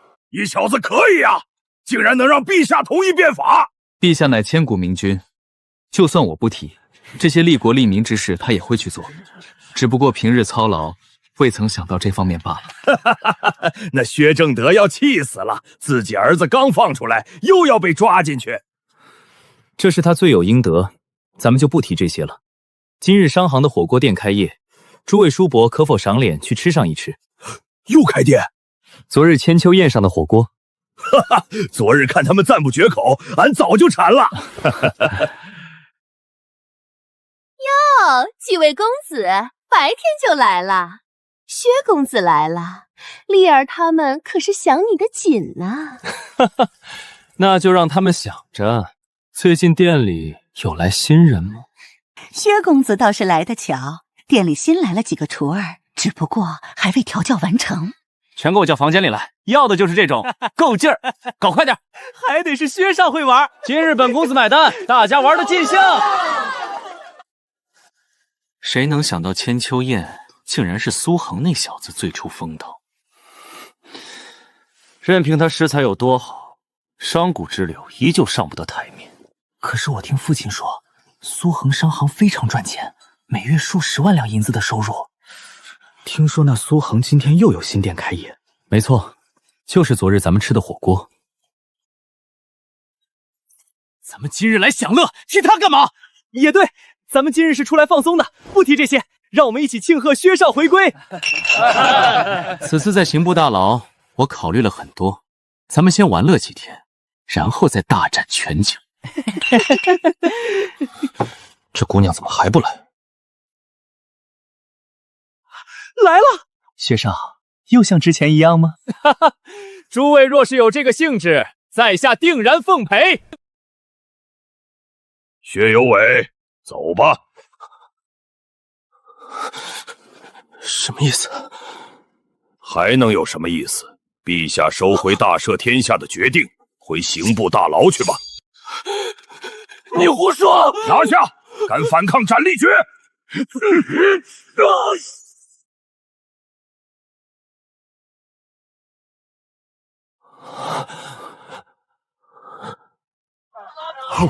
入他娘的！800多两一顿饭，包厢还全满了。这些狗日的士族也太有钱了！你小子是真懂怎么赚那些士族的钱。他们吃的可不是火锅，全都是冲着千秋宴来的。打着千秋宴的旗号，会不会让陛下不高兴？爹，你就放心吧，不会的。哈哈，大哥，搞定了！没大没小，你他娘的比苏恒大，叫他大哥。爹，俺这个大哥可不是你想的大哥，俺是跟着苏恒混，自然要叫他大哥。翅膀硬了是吧？再顶嘴，老子揍得你屁股开花！年轻人的事情，咱们老家伙就别瞎掺和了。哼，儿孙自有儿孙福。薛有伟抓住了。俺听说那小子去逛窑子，立刻快马加鞭。去的时候他点的姑娘都没到。你小子够损。不过此次你们和老陈算是把薛家得罪死了。何止是他们，此次千秋宴公然违抗太子，咱们几个日后恐怕都不会好过。怕个屁！难道陛下娘娘还不相信咱们？陛下娘娘在的时候倒还好说，想这么多干什么？咱们只要为国尽忠即可。就怕下一代。今日苏恒新店开业，大喜的日子，说这些糟心的事情干嘛？儿孙自有儿孙福。那就不说了，喝酒吧。好像秋年之后，老陈就要去打苍狼部了吧？又有段时间不能一起喝酒了。要打仗了？并不是什么大战，只是一些适当的反击。俺早就提议直接带兵把苍狼部给灭了，陛下就是不同意。这次俺去边境，定要多杀几个苍狼部泄愤。陛下有陛下的考量。再喝一杯，也替我们多杀几个。说起秋申，苏恒，你那个小队真不让我们帮忙训练？我那护卫队训练的挺好的。他那护卫队也就一群丁墨新兵，本身体质就不行，哪能这么快就改善过来的？哼，训不训练都没用。如果谁以此嘲笑，老夫第一个笑话他。说是这么说，可垫底直就不好看。更何况这小子得罪了那么多人，难免会有人借机嘲笑。陈伯伯这话我就不乐意听了。怎么就我垫底了？我那飞虎队绝对能拿到好名次。得了吧，你小子连刀都没摸过，训练出来的兵有啥用？练兵可不是吟诗作旦，张口就来。我说陈憨子，有你这么当长辈的？要不咱们练练？老陈，过分了。俺心直口快，贤侄你别往心里去。陈伯父的话都是教诲，晚辈怎么会在意呢？1个多月的训练到底有没有用？只能秋闪见分晓，但垫底肯定不会。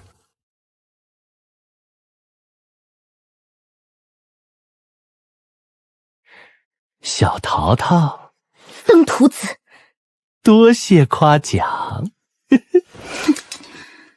公主在府中等你。爹，酒量越来越不行了，妍儿，爹先休息去了。哎呦，老爷慢点。这是亲爹吗？也太不讲义气了。请。这也太美了。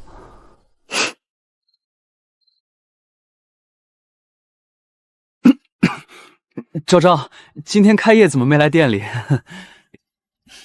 我听说你和陈将军他们去吃酒，就没去打扰。公主还亲自给你煮了醒酒汤，这是母后经常煮给父皇喝的。你尝尝。这，春桃你也真是的，怎么能让公主亲自下厨？好喝吗？真好喝。公主蕙质兰心，能喝到如此美味的醒酒汤，在下三生有幸。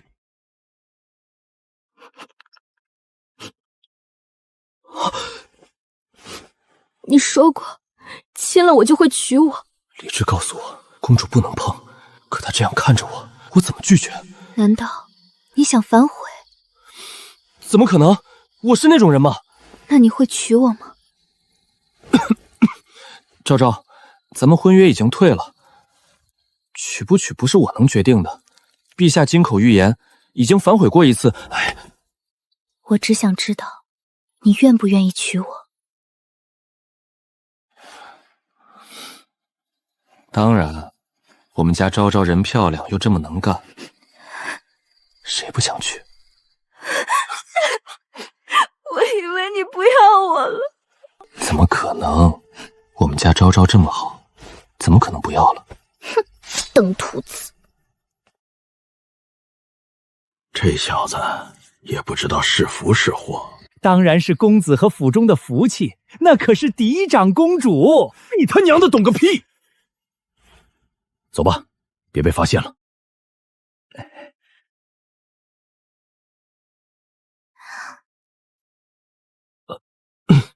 时候不早了，待会儿应该宵禁了。我不，还可以待1刻钟。好吧。对了，苏恒，之前商行我只占2成股份，你多给了我1成，现在不需要了，以后分成就只分我2成即可。别，反正我分的那些钱都给了内档，你没必要多分出去。父皇母后那边我会去说，你给自己多留点。没必要，我还想去找陛下，让他多要几成呢。为何？当然是抱紧陛下的大腿好办事啊。其实我也是大腿。你确定？好吧，如果你真确定了，我可以去和父皇说。那就多谢了。你又和我这么见外，以后不许这般对我。遵命，我的公主殿下。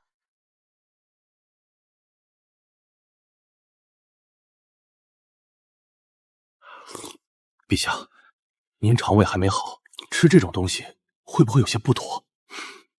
除了这玩意儿，朕吃其他的都没有口。汤底也太香了，等朕恢复定要尝尝。不得不说，苏恒这小子弄出来的东西，每一样都新奇无比。高士林，火锅店今日开业，生意如何？生意非常火爆。奴婢听说火锅店最贵的套餐卖到将近900两，而且还都满座，没有位置，很多人宁愿等着也要吃火锅。生意这么好，有句话，奴婢不知当讲不当讲。你这家伙怎么也学那些读书人了？安平伯的那个店铺，打着千秋宴的招牌，卖的最贵的套餐正是千秋宴的菜式，每桌还有一壶千秋宴上面的葡萄美酒，还有那琉璃杯。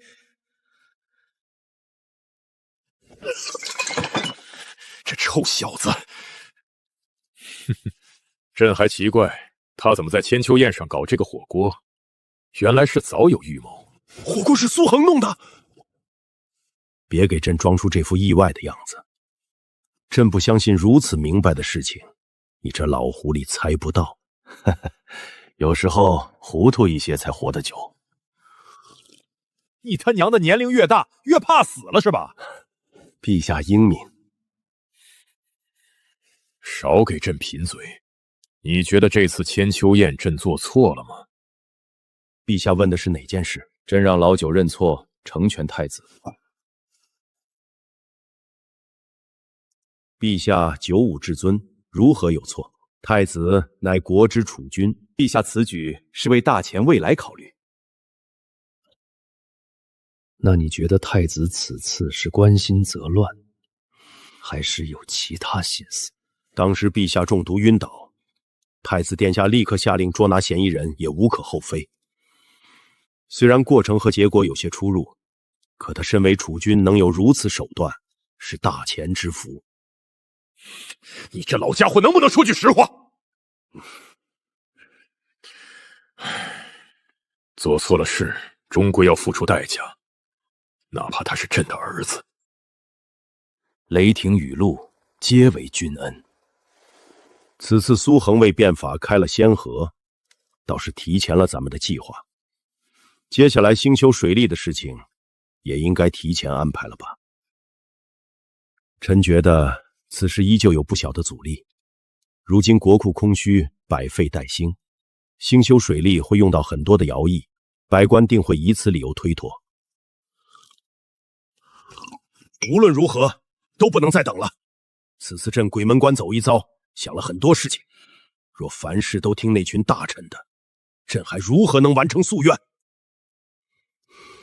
陛下所做之事要动到士族的切身利益，若是强行施为，恐怕会引起士族不满。朕就是顾虑这个。这几年扶持寒门一直都没有进展，根本问题还是寒门与平民无法读书。扶持寒门并非一朝一夕之事，秋收之后就农闲，正是兴修水利的关键之际。明日你就在朝堂提议，咱们先试探一下各方反应。臣遵命。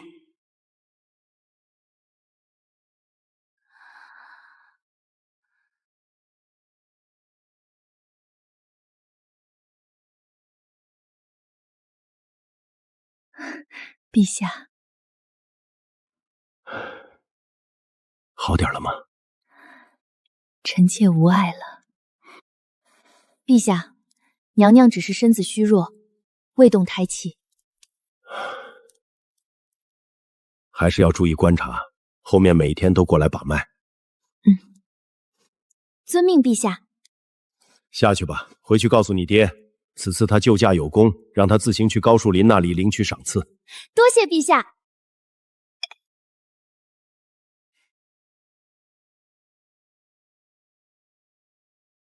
陛下好像对小婉有什么不满。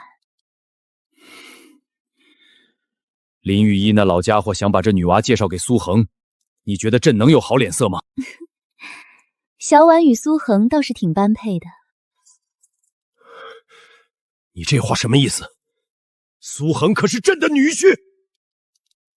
苏家5代单传，陛下难道还想让他只娶一个？朕就担心那小子对昭昭真没兴趣，被其他女子给抢走了。不会的。你怎么知道？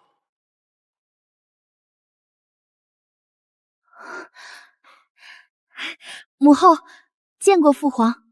女儿家冒冒失失的，成何体统？父皇教训的是，昭昭来了，事情如何了？他答应了。你们在说什么？昭昭听说苏恒与几位将军吃酒，特意煮了醒酒汤送过去。你堂堂一个公主，去给那小子送醒酒汤，连朕都没喝你煮的醒酒汤。父皇别生气，大不了父皇下次喝醉了，女儿再给父皇煮就是了。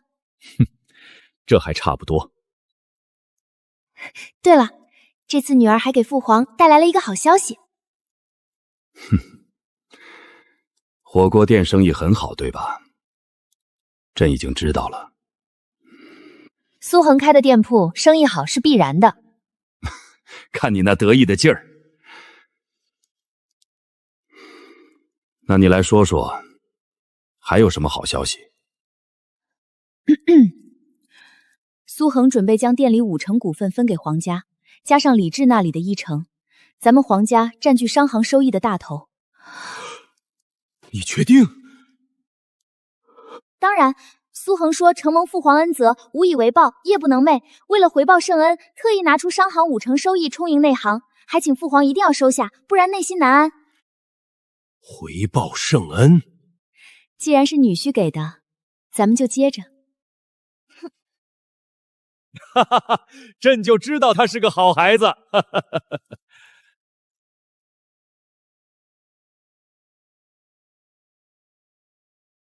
哈哈。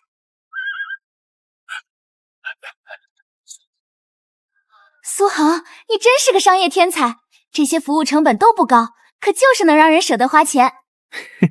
别看了，快过来试试我这个。这是什么？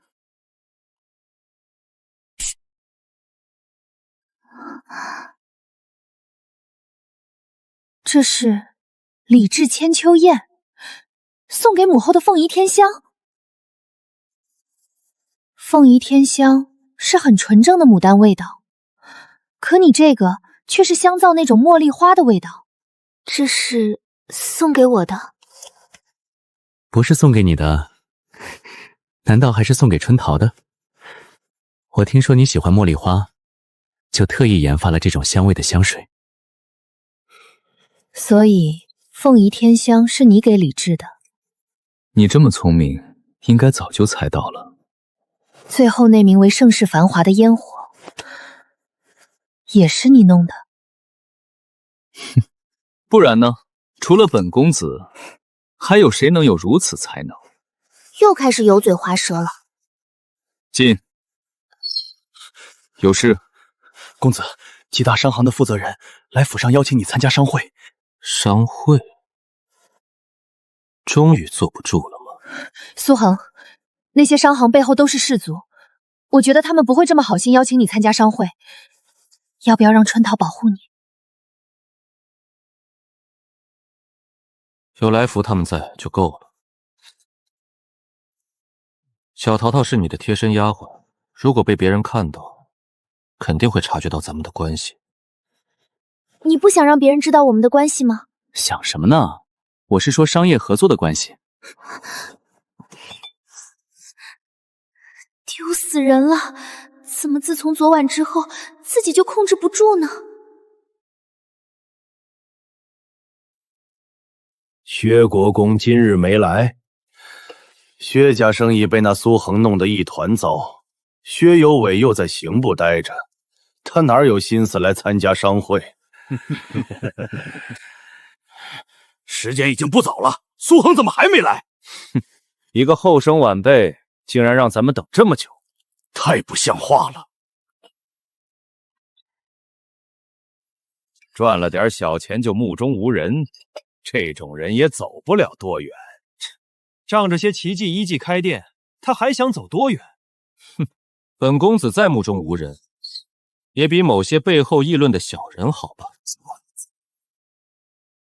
大钱商盛，哈哈哈哈哈！就连崔老都没有自封商盛，谁给你的勇气？谁给我的勇气？当然是梁静茹。梁静茹是何人？此人听都没听说过，也敢断言商盛之名？说吧，找我什么事？老夫崔行远为帝都商会会长。哦，原来是崔会长。根据商会的规定，但凡涉及到商业方面的事情，就应该给商会报备。据我所知，安平伯的商行并未联系过商会。这样吗？那我现在联系你们登记一下，应该没问题吧？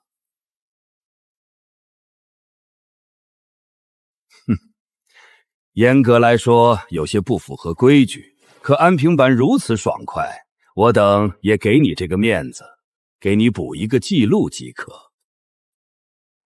那就好。还有什么事吗？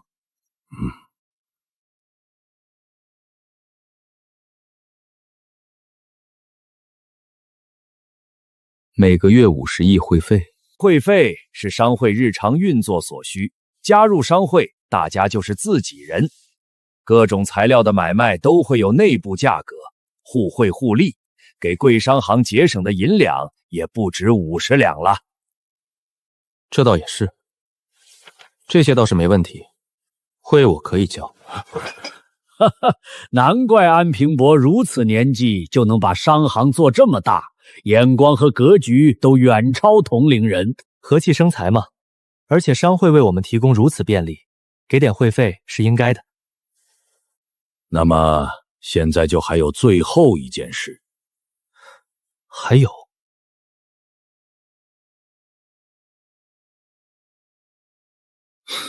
商会还要规定我做的生意类型。成立商行的初衷就是让大家和气成财，减少各自的竞争。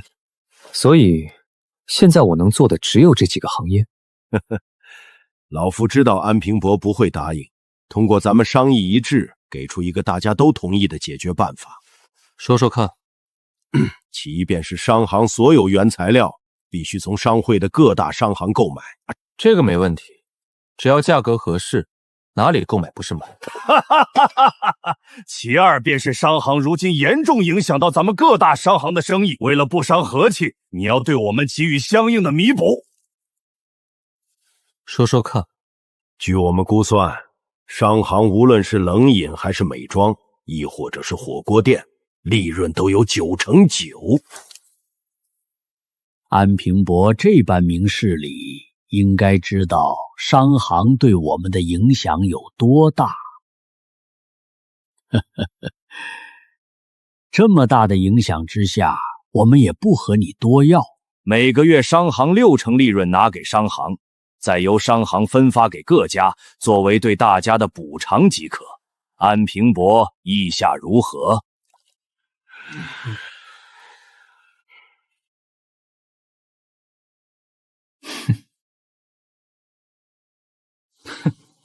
你们是把我苏恒当成东海国人整？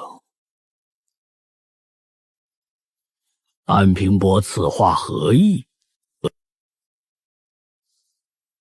是你们傻还是我傻？我特么开店，你们啥都没有投入，现在却一个个跑来分账。那你们怎么不把自己赚的钱分给我？苏恒，你不打招呼就开商行，我等不予计较。可你影响了我们生意，不应该对在座的各大商行给予补偿。做生意做不过，那是你废物，为什么还要让我补偿？苏恒，我劝你不要给脸不要脸！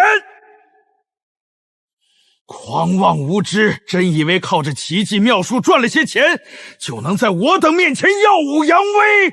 识相就乖乖把利润补偿给我们，不然定会让你知道得罪氏族的代价。休得口出狂言！卢掌柜做生意的时候，你还在穿开裆裤。你看，又急，听话都听不懂。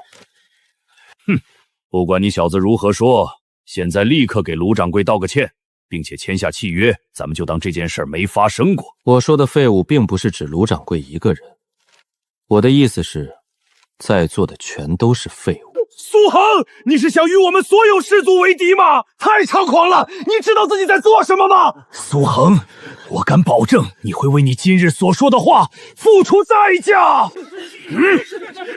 哎，你们想干嘛？本哥可是陛下的救命恩人，要动手先掂量一下。保护好我，谁敢冲过来直接动手，打死了本公子负责。放心，就这些小哑语，一起上都进不了公子的身。老夫活了大半辈子，从未见过如此猖狂之人。我劝你回去问问你爹，看他敢不敢得罪我等。别给本公子倚老卖老。无知小儿！苏恒，今日你若离开，就是与所有氏族为敌。你可知我等身后的家族有何能力？我无心与氏族争争。现在能好好谈了吗？我这人很简单，别人不惹我，我也不会主动招惹别人。最后给你们一个忠告，如果你们这些氏族不识好歹跑来惹我，我不介意断了你们的根。崔掌柜，就这么让他走了？难道你还拦得住他？这小子不识抬举，咱们应该给他点教训。此事咱们已经无法处理，全都禀报给家族吧，只能让家族出面。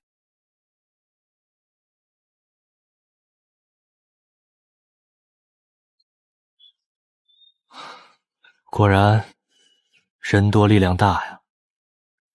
灾民都很感激公子。工匠那边找得如何？已经派了人去各个州县寻找，目前厂区这边已经有10几位能力出众的工匠，其中公子特意叮嘱的铁匠有5人，都是各个州县口碑最好的。那就好，待遇要跟上，把这些人才好好养着，本公子日后有大用。公子，小的觉得最开始待遇不能给很高。这些工匠虽然都有很高超的技能，但平日里地位并不高。公子礼贤下士没什么问题，但是想让他们尽心尽力办事，还是不能一开始就给他们很高的待遇。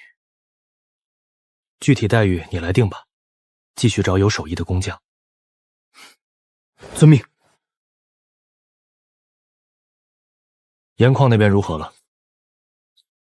找到几个未开采的井盐矿，其中有2个是崔家持有，还有2个分别是卢家和郑家。他们肯卖？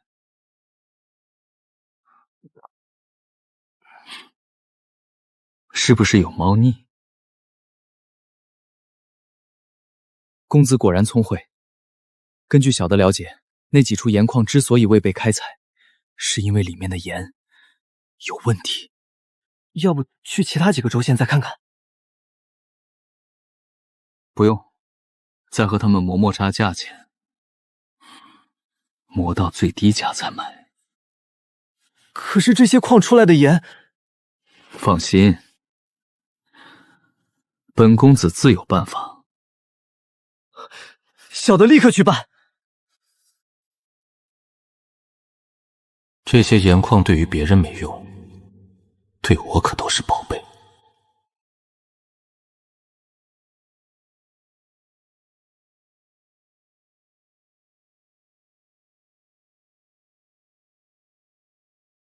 盐矿要赚钱，就不能只靠我一家，拉越多人入伙，背后的能量就越大。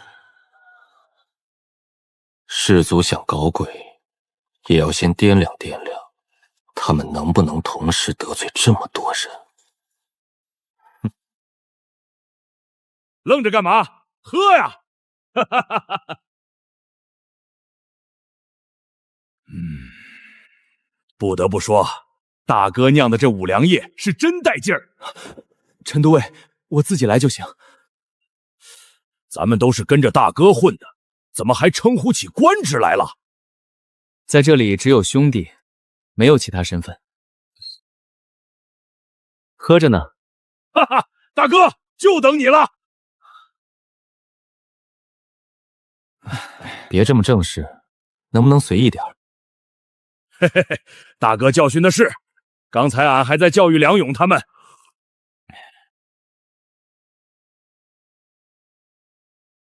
知道这次找你们来是干嘛的吧？哈哈哈哈！当然，大哥要带咱们赚大钱。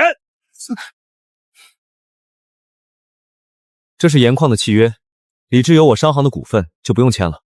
你们全都看看有没有问题，没有的话，签完之后咱们就开始弄盐矿了。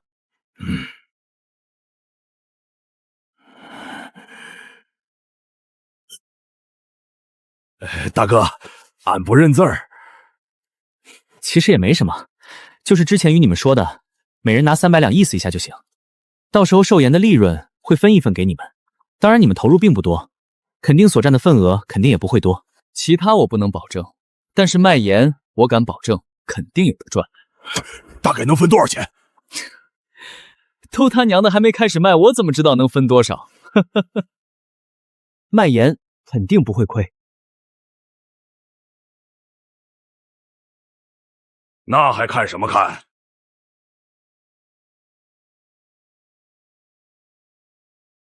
那就等大哥的好消息了。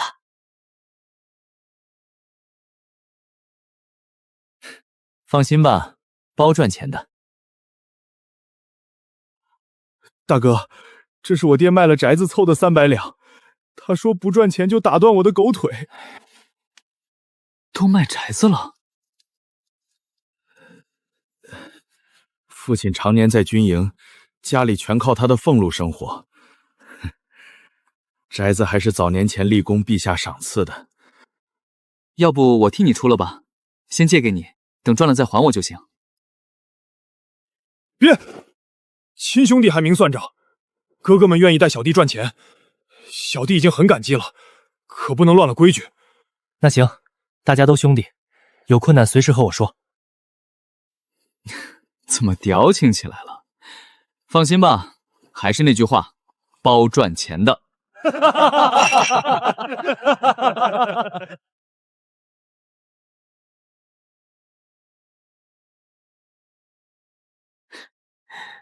小淘淘，你怎么在这里？是不是想我了？登徒子，嘿嘿，多谢夸奖。来来来，砍我，往这里砍。你，登徒子，我要告诉公主。随便，反正日后我取了招，你也要跟着嫁过来。你不是一口一个登徒子吗？到时候本公子让你见识一下，什么才叫真正的登徒子。公主在府中等你。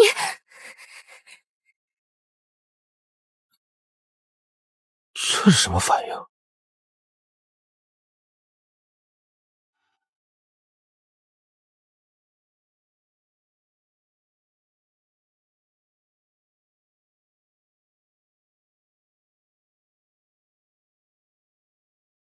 此曲只应天上有，人间哪得几回闻。早就听闻安宁公主琴棋书画样样精通，今日一见，果然名不虚传。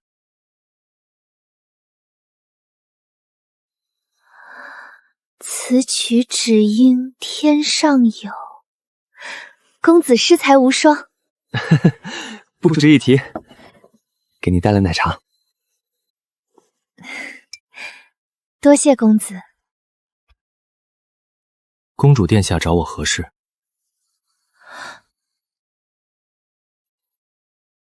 难道无事就不能找公子？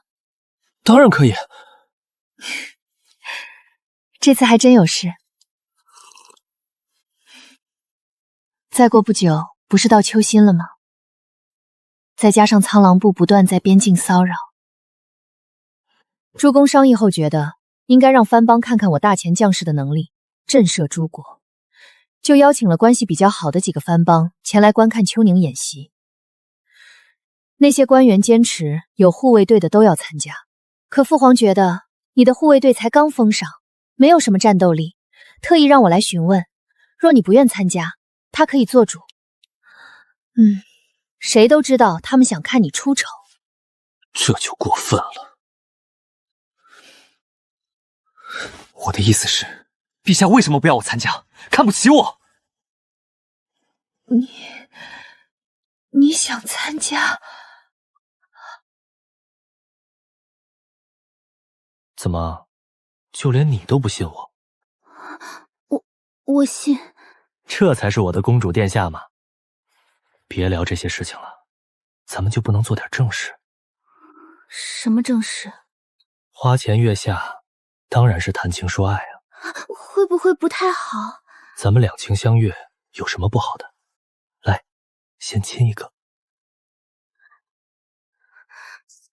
有人！公子，入他娘的！谁在这关键时刻捣乱？公子，有客人。林御医，你怎么来了？哈哈，这不是给你带媳妇儿来了吗？哈哈哈哈哈！她就是小女林婉，看看老夫的女儿，不说倾国倾城，绝对也算得上小家碧玉，是不是没骗你？林婉见过公子。你看老夫做甚？我不是说了吗？媳妇儿我还是喜欢自己找。这话说的，又没让你们现在成亲。老夫这女儿可是十分仰慕你，你所做的诗词，他都能倒背如流。听说老夫想将他许配给你，开心坏了。爹，女儿哪有？我爹口无遮拦，公子莫怪。今日来是想拜公子为师，请公子教小女医术。你这丫头，请教就请教，怎么拜师了呢？好说好说，你这个弟子我收下了。行吧，老夫这女儿就交给你了，你可要好好教导她。林御医放心，咱们也算是过命交情，你女儿就是我女儿。既然如此，老夫便走了。你看你，这点事还亲自跑一趟，让人过来知会一声不就行了？老夫不来，怎么把女儿送过来？安心在安平伯家学习医术，等你学有所成，相信等不了几年，你就能坐上老夫的位置。不是，哥们儿，你要把女儿放我家？嘿嘿，现在她是你弟子，弟子当然要跟着师傅住，才能学到本事。不行，她一个黄花大闺女，怎么可以住我家？哎，别给我演戏！苏恒，你就说咱们交情如何？还行。陛下派老夫去边关救助将士，这一去恐怕得个1年半载。老夫也不想麻烦你，可老夫就这一个女儿，实在不忍看她一个人在家受苦，请安平伯看在咱们过命交情上，替老夫照顾一下女儿。边关凶险，老夫此去生死未知，只有把她交给你，老夫才能安心。安平伯应该能理解我这个老父亲的心情。吃了吗？还没呢。那就一起吃点吧。好，苏恒，既然林小姐想要与我们一同用膳，那就让她一起吧。林婉见过公主。在这里不必多礼。你既然拜苏恒为师，就好好跟着他学医术。林御医说的没错，只要你认真学习，要不了几年就能成为上药局的凤玉。我会认真学习的。父亲说我天资愚钝，希望师父别嫌弃我笨。公子，膳食来了。杵着干嘛？还要我请你们上桌？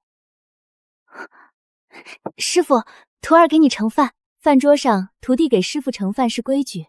是吗？师父，若是不够，再给徒儿说。公主，把碗给我吧。不用，在这里你别见外，随意点即可。昭昭说的没错，在这里别这么见外。吃饭是件很享受的事情，别整那么多规矩，随意点就行。好的，师父。苏恒家的饭菜很可口，你尝尝这个。多谢公主。师父家的饭菜也太美味了，喜欢就多吃点。那个，师父叫我小婉即可。小婉，府上没有什么规矩，你随意即可。至于医术，林御医太抬举我了。其实我根本不懂什么医术，只懂得一些粗浅的急救知识。师父谦虚了，连砒霜之毒都能解，这世上还有谁的医术能与师父比肩？行吧，反正我会的都会教给你，能学多少就看你自己了。多谢师父。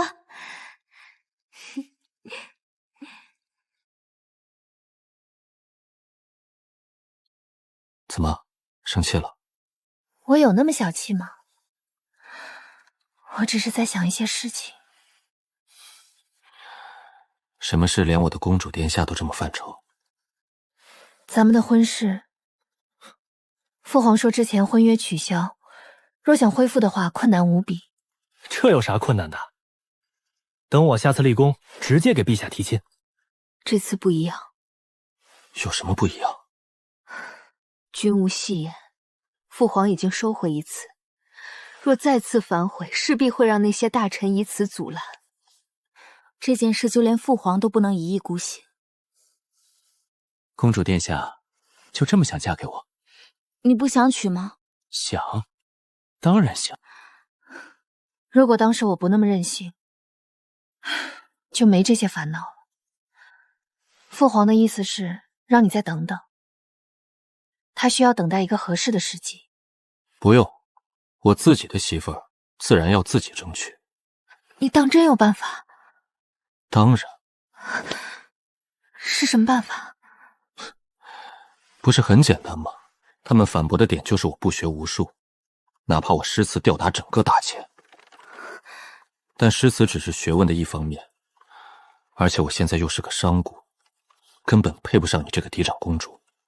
你还记得我和张议长有个赌约吗？你是说春闱考状元？没错，如果我考上状元，再加上我国公之子，忠良之后，那我苏恒无论是才学还是家世，都算得上皇室以外的天花板。到时候他们想找茬也没理由。苏恒，我好喜欢你这么自信的样子。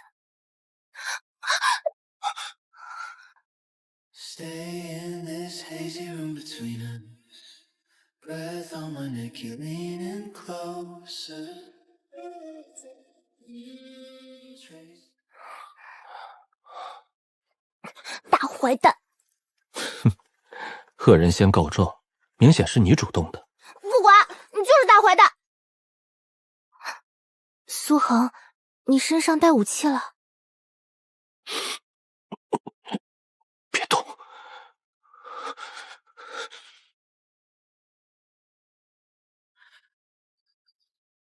陛下，怎么了？林御医那老东西把自己女儿送苏家去了。他动作倒是快，朕就不应该只把他调去边关，应该把他调去西域。陛下，年轻人的事情，咱们做长辈的就别去操心了。如何能不操心？那林婉小家碧玉，朕就怕苏恒那小子把持不住。陛下，今日安平伯将安宁公主送到了承圣门。看来朕的女儿还是重要不少。当初朕就不应该同意退婚，有婚约在，谁敢打那小子的主意？两个孩子都还小，不用着急，他们私下感情好就行了。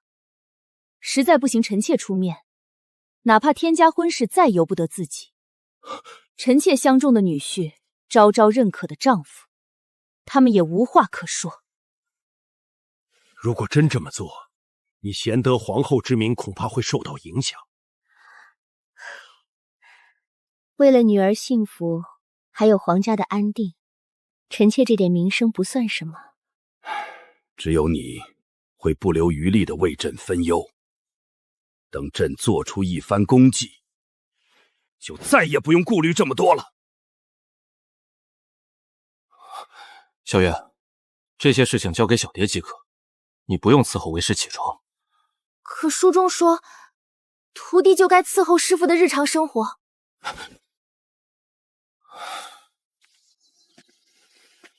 这是我之前整理的一些基础的急救和清洗伤口知识，你可以先看看，有什么不懂的问我即可。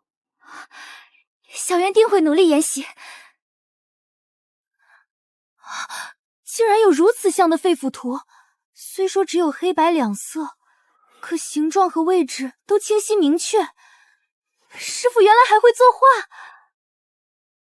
师傅的绘画实力，恐怕连沈大师都无法比拟。让你学医，你点评上绘画了。徒儿知错。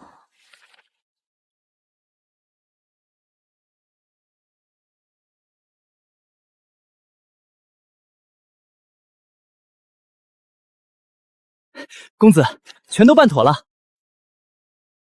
低于市场一半的价格，干得不错。其实这些毒盐矿不值什么钱，不过他们也不敢再继续降价，怕咱们发现问题。可以了，如果把事情挑明，他们也会怀疑咱们。挖矿的工人都找齐了吗？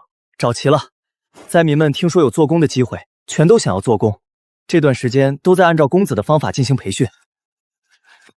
那就好，不过卤水加工的保密工作一定要重视。公子放心，小的按照您的吩咐，将各个加工步骤单独安排在不同厂区，然后着重说过工坊的规矩，不允许大家私下讨论关于工作的事情。但凡发现有人私下聊工作，杀无赦。不错，有想法，有能力，我很看好你。都是公子教导有方，少和我来这套，去忙吧。等盐矿的事情落实，给你发奖金。多谢公子。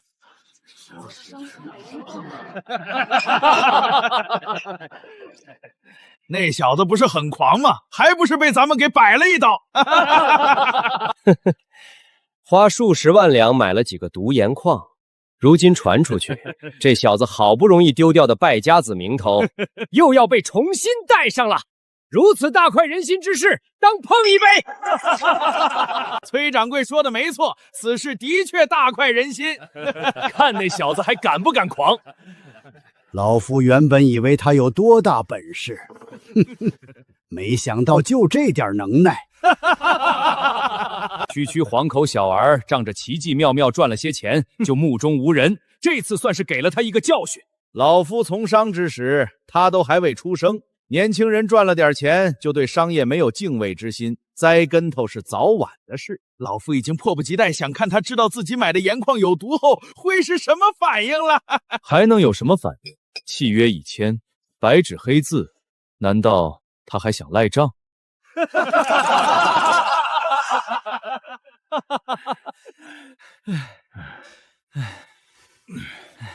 苏恒那小子真准备带你赚钱？爹，契约都签了。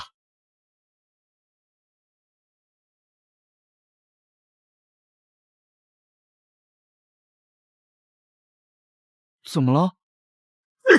你不知道老子不识字？爹，我也不识字啊！去，把你娘喊来！跟着苏恒做生意，这是好事儿啊！当然是好事。陈霸天那家伙，不就让他儿子和苏恒做生意，现在出去吃饭抢着付钱，这是契约，你看看。你把陛下赏赐的宅邸卖了？不倒人家懂什么？那小子有多会赚钱，你又不是不知道。舍不得孩子套不住狼，咱们卖了寨宅，跟着他做生意，不正表明了咱们态度吗？我说梁海山，老娘没发现你还挺懂人情世故的。其实九皇子想替我们出钱，不过被我拒绝了。皇室的事情咱们少掺和。不对，夫人怎么了？怎么是盐矿的契约？盐矿还不好吗？这可是风险最低的生意。去，把你方姨他们叫过来。夫人，到底是何事？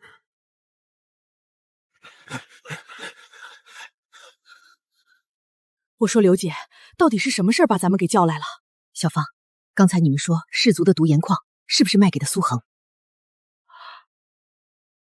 对呀，外面已经传开了，那苏恒不知道抽了哪根筋，竟然把各大世家的毒盐矿全都买了。本来见他生意做得这么好，我还觉得他是个人才，可这次毒盐矿恐怕会让他血本无归。那我们怎么办？爹，放心吧，签契约的时候，大哥可是拍着胸脯保证，1个月就能让咱们回本，而且陈处冲、房如明他们都投了。有没有可能是搞错了？怎么了？梁海山投了300两到苏恒的盐矿生意。哎呦，怎么这般糊涂？那苏恒虽然做成了几个生意，可他还只是个小娃娃，你们怎么能相信他？凡是关于银钱方面的事情，都要多留个心眼儿。你们日子本就过得不好，怎么还去冒这个险？之前杨家那男人也是，把钱全去和人做生意，结果赔了个血本无归。那苏恒本就是个纨绔，靠着运气赚点钱，你们怎么这么糊涂？那苏恒不过是一个有娘生没娘养的败家子，少和他去接触。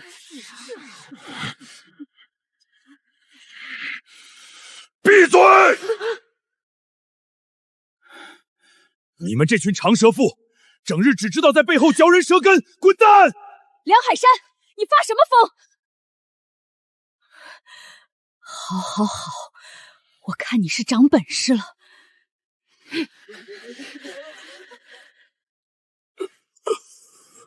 爹，站不起来，让老子缓缓。爹，现在怎么办？他娘的，真是时运不济，赚钱的时候没咱们，怎么亏损被咱给遇到了？反正我相信大哥。大不了咱们爷儿俩在战场上多杀一些敌人，再用军功赚回来。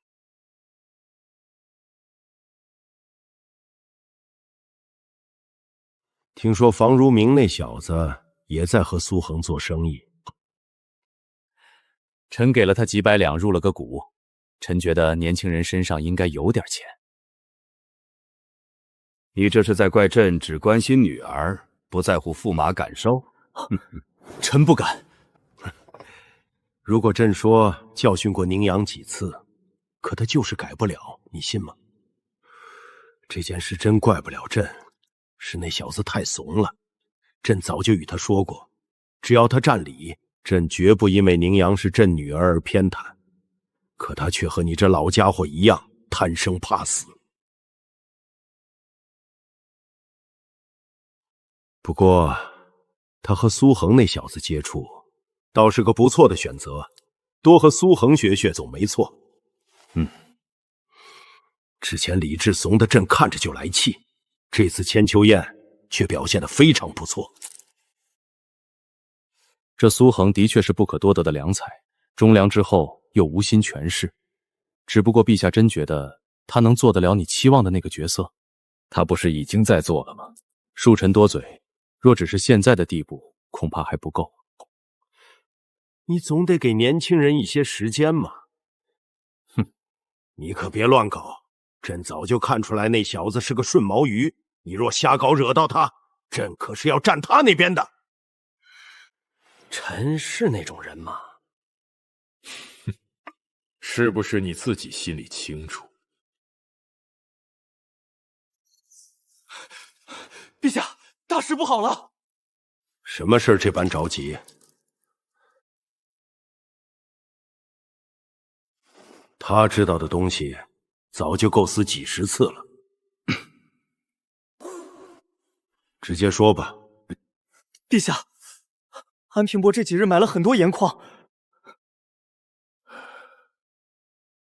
这是好事啊！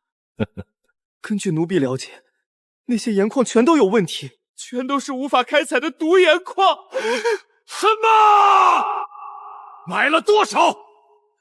大大小小一共10几座吧。氏族手中的那些毒盐矿，全都被他给买了。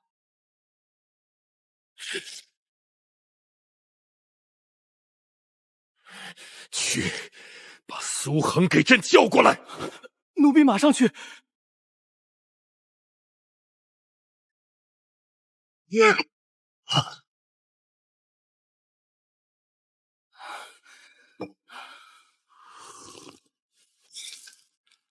方相，你觉得朕是不是太仁慈了？陛下，大局为重啊！朕一直以大局为重，可那些混账东西一直用大局来压朕。咱们可以给氏族施压，若苏恒真是被蒙骗，应该可以挽回一些损失。陛下，现在不是与氏族撕破脸皮的时候啊！朕知道，敲打是必须的，商行不能吃这么大的亏。根据臣对苏恒的了解，这么明显的坑，他不可能往里跳。年轻人容易被人激将，那些氏族咱们又不是没打过交道，都是一群吃人不吐骨头的主。朕其实不是在意那些钱，只是今日朝会，6部都在以劳民伤财来阻止朕的决策。朕原本想自掏腰包去做，可如今看来，恐怕又要搁置一段时间了。就算陛下自掏腰包，这件事恐怕也无法实施。陛下应该知晓他们为何不愿意兴修水利。若百姓富足，粮食丰喘，他们就无法从中获得暴利。所以，陛下想要兴修水利，必须要否定掉他们劳民伤财的这个观点。谈何容易？除非有什么办法能够减轻人力。所以，这时候就需要一个破局之人。没错，如今看来，这个破局之人非苏恒莫属。只不过，这小子还需要历练，还不够啊。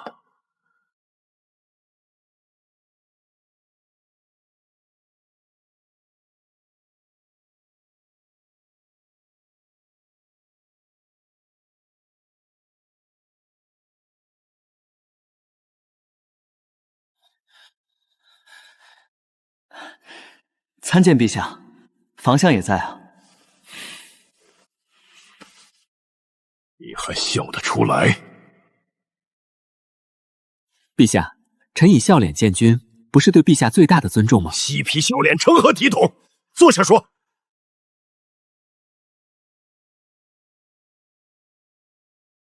陛下何事如此着急？说说吧，为什么买那么多毒盐矿？原来是这件事啊！陛下不知道，臣为了给陛下赚钱，殚精竭虑，连头发都变少了。盐矿都被氏族给掌控，臣只能从他们手中购买。而且这次臣买的那些盐矿只有市场价的1半，如此划算的生意，臣自然不能放过。那你可知，那些盐矿全都有问题，里面的流水全都有毒。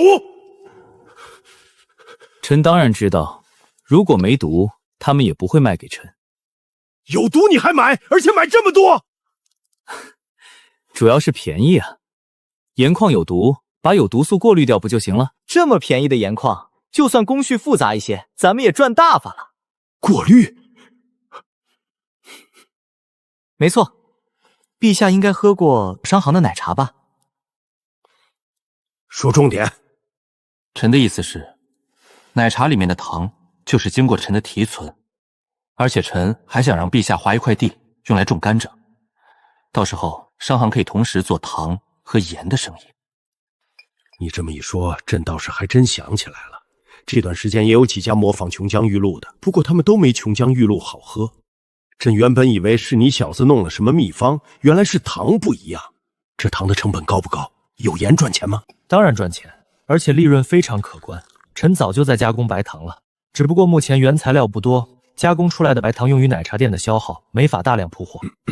说盐矿的事，别和朕扯东扯西。盐矿的事情没啥可说的，臣有信心过滤掉毒素，而且所有盐矿弄出来的都是品质极高的精盐。精盐？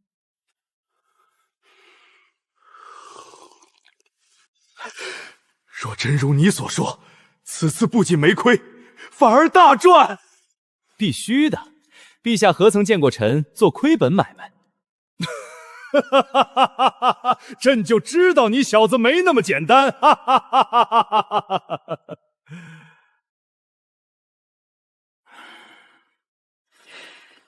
朕还是不放心，必须亲自见一见。有2个盐矿已经准备的差不多了，陛下若是有兴趣，臣可以领陛下去瞧瞧。不过，陛下最好不要大张旗鼓。这个朕自然知晓。目前皇室有商行股份的事情，不宜让别人知晓。房相要一起吗？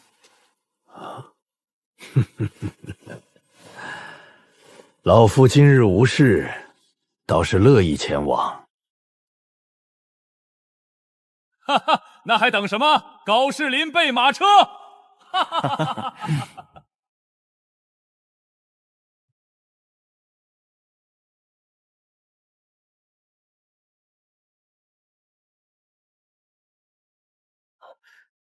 见过公子。老夫姓李，今日随苏恒来看看盐矿，诸位不必拘礼。这位是房老先生。见过李先生、房先生。大家随意即可。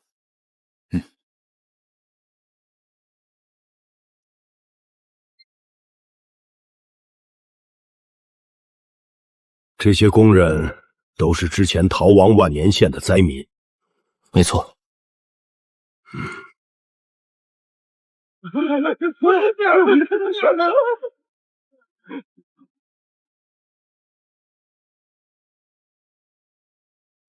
这叫什么车？这是陈命工人做独轮车，用来运输开出来的卤鱼，汇集到作坊统一过滤提炼。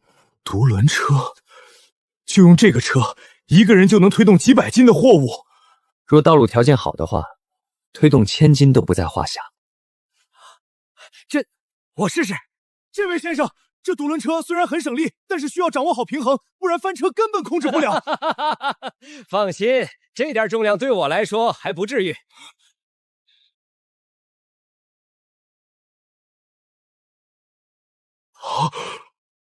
这位老爷若是来做工，赚的恐怕是咱们的数倍。怎么说话的？是小的一时失言，请公子和老爷莫怪。苏恒，你小子懂个屁！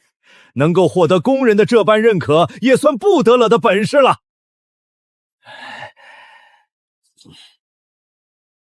走，进去再看看。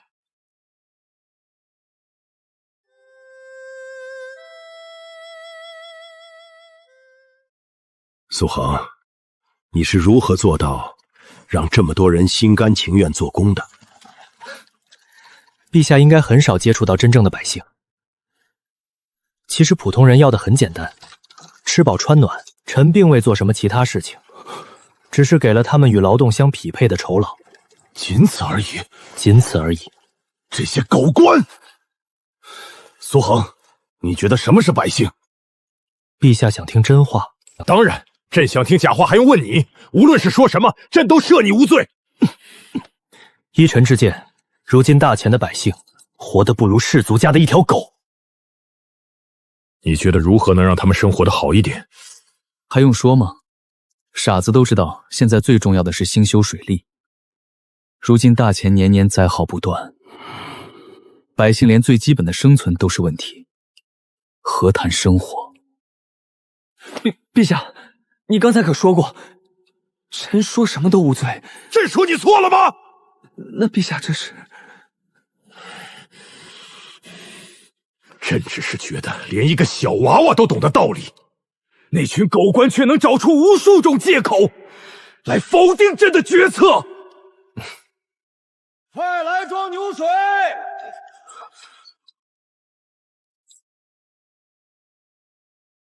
这是如何做到的？难道此人身怀神力？并不是他有多大的力强，主要是臣做的这个铁葫芦。陛下要不要也去尝试一下？铁葫芦，有了这玩意儿，只需要一个成年人，就能轻易拉起数百斤重的重物。如何使用？抓着这个链条，一直往下面拉即可。这真能拉起来？放心，一定能。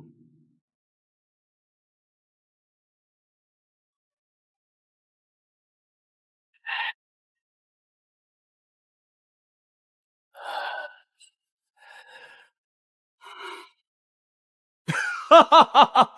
真是天助我也！哈哈哈哈！走，去哪儿？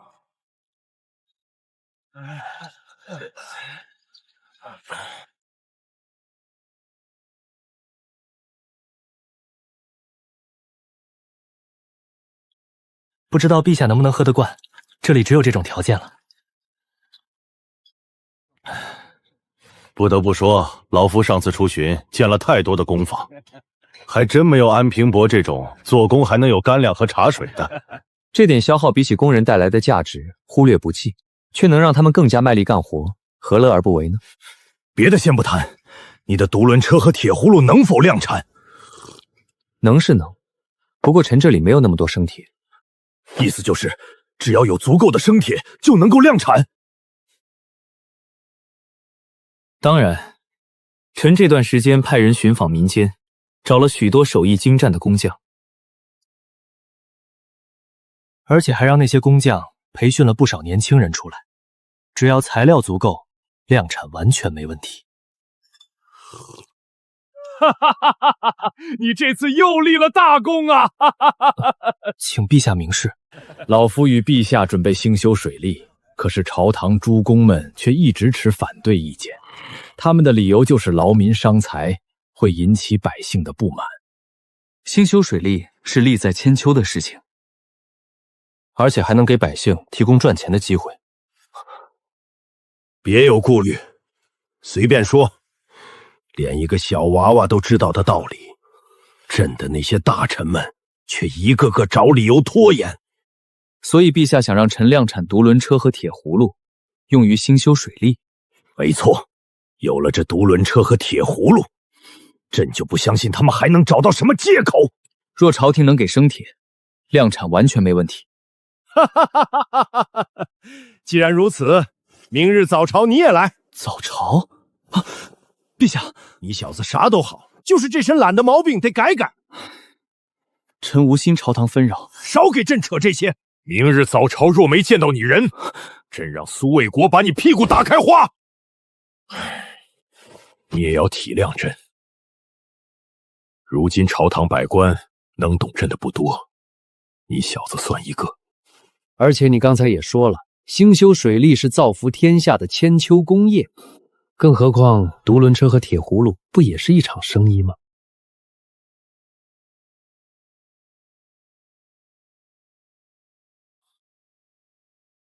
生意？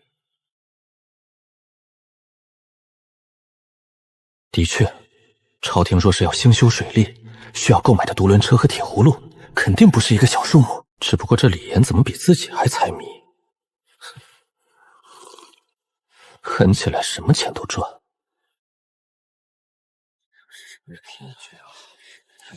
诸位可有听说苏恒那淘淘商行的事情？当然听说过，这件事儿不是早就传开了吗？那小子花了数十万两，买了一堆有毒的盐矿。哼，不愧是帝都有名的败家子。哼，没有能力，就算靠着运气赚再多的钱，也会被他给败光。年轻人吃点亏是好事。希望他能明白此次的教训，做人不要这般嚣张跋扈。这朝堂诸公怎么尽是些背后议论人的怂货？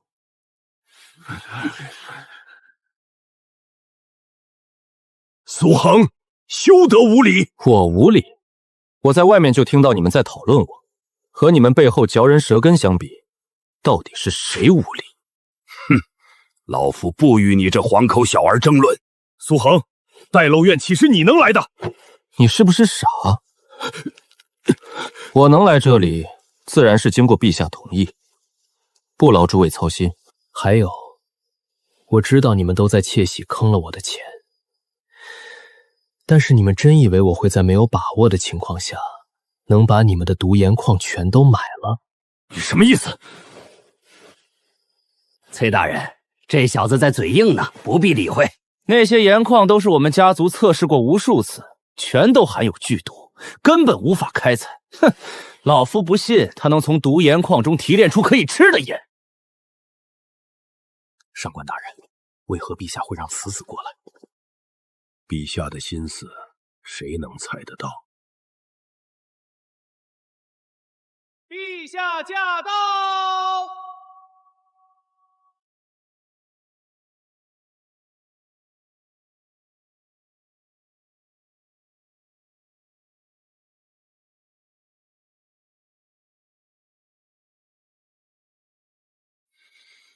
朕之前提议的兴修水利，6部协商如何了？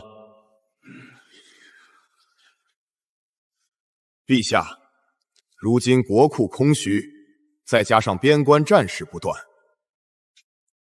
若再征收徭役去兴修水利，恐会引起祸乱呐。臣附议，百姓已经很苦了，陛下何故还要这般？陛下，今年本就出了不少流寇祸乱，朝廷派人去围剿，已经耗费了很多人力。若再引事端，恐会天下大乱呐。魏尚书，你觉得呢？臣也觉得如今不是好的时机。兴修水利虽然利国利民，可如今百姓与朝廷都需要休养生息。臣觉得再等2年。哼，休养生息，今天我算是长见识了，你们一口一个百姓，却阻止真正对百姓有益的事情，到底是愚蠢还是坏透了？苏恒，你放肆！放肆！今日你并无功劳在身，若敢再像之前那般在大明宫动手，必死无疑。你不会真觉得我立功很难吗？陛下，大明宫乃商议国事的重地，若是让个黄口小儿胡作非为，百官颜面何在？陛下威严何在？百官颜面，哼，你们也配称为官？一群尸位森藏的蛀虫，整日想着自己的利益，嘴里喊着苍生黎民，真要为百姓谋福处的时候，一个个都反对。你一个黄口小儿，懂什么治国之道？上官大人说的没错，治国乃大道，岂容你一个黄口小儿智慧的？安平伯，我承认你诗才无双，可诗词只是雅兴，治国要的是雄才伟略。在座的哪一个不是饱读圣贤书，经过科举验证？你有何资格在此大放厥词？哼，科举很了不起，圣贤教你们的就是奴役百姓之道。庶子，你懂什么百姓？陛下，我等拒绝兴修水利，完全是怕劳民伤财。陛下仁政爱民，此事万万不可啊！臣附议。如今大钱百废待兴，若强征民力，恐会引起百姓不满。如今灾祸连连，百姓最需要的休养生息。若征收徭役，百姓定会对朝廷怨声载道，请陛下三思啊！不可听黄口小儿妖言惑众啊！休养生息，诸公也知道，如今灾祸不断，若不兴修水利，百姓如何休养生息？灾祸乃天意，与兴修水利何干？难道安平伯敢保证兴修水利之后就无灾祸？你的意思是朕触犯了上天，引起天罚，是不是要让朕下份罪己诏？陛下饶命，臣不是此意。不是此意，那你为何说灾祸乃天意？臣万死！呵呵，卢大人怎么可以死？你倒是提醒了朕。诸公觉得大旱与水患是否为上天对朕的惩罚？上官大人，当然不是，自然不是天意。这星河流转乃自然之道，灾祸历来都有。若有以此来否定陛下的功绩，其心可诛。魏大人，你觉得呢？陛下仁政爱民，这是有目共睹的。上天就算惩罚，也不会是因为陛下。只是臣觉得，自古以来大兴土木，都会让民间怨声载道。如今大钱上有外患，陛下兴修水利是好事，可目前不是好的时机。若强行施为，空生祸端。魏大人此言有理，陛下三思。百姓经历天灾，却苦不堪言，国库也没多少银钱。如今实属不该继续劳民伤财，请陛下为百姓考虑。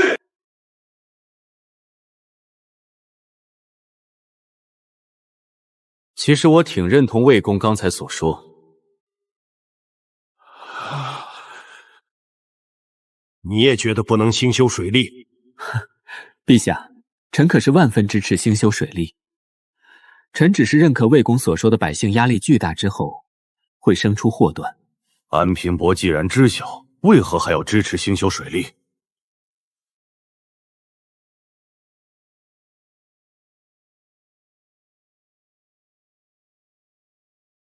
既然诸公把百姓放在嘴边，那在下敢问诸公，何为百姓？区区小儿也敢与我等妄议百姓！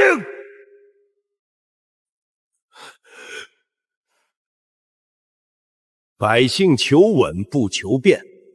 如今大钱虽算不上国泰民安，可也算蒸蒸日上。陛下仁政爱民，百姓无不찬송。 若此时兴修水利，实为扰民之举。扰民？诸公也是此意。你们可真是一群狗官啊！百姓都吃不饱饭，你们却觉得给他们做工的机会是在扰民，每年灾害让多少人家破人亡，你们却说这是休养生息。诡辩！你这完全是诡辩！你一介顽兔，如何知道百姓所想？苏恒，你有何资格与我等谈论国事？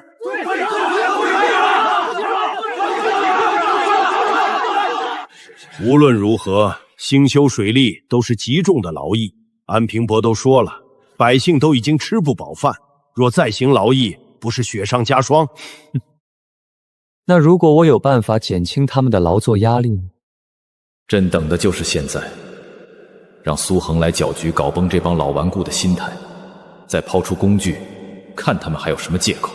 若安平伯有办法减轻兴修水利的劳作强度，老夫定会支持。陛下，臣已经命人将工具带到大明宫外。那还等什么？一起出去看看。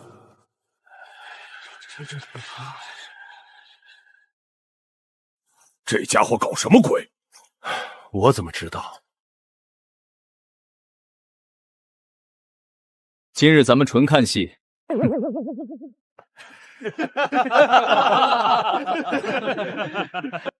别想了，不就是几百两银子吗？到时候俺给你。不用，做生意有亏有赚。我梁海山虽然穷，但也不是那种不讲道理之人。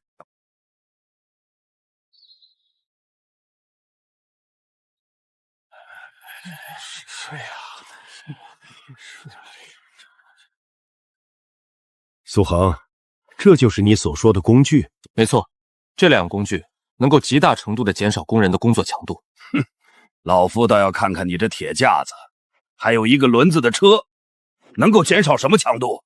给朕和诸公演示一下吧。遵命。此物名为铁葫芦，只需要一个人，就能够轻易吊起重达1000斤之物。只需要一个人？苏恒，你没吹牛吧？陈伯父要来试试吗？哈哈哈哈哈！那俺来试试。怎么用？只需要拉这条铁链即可。俺倒要看看这玩意儿是否真有这般神奇。根本没使什么力。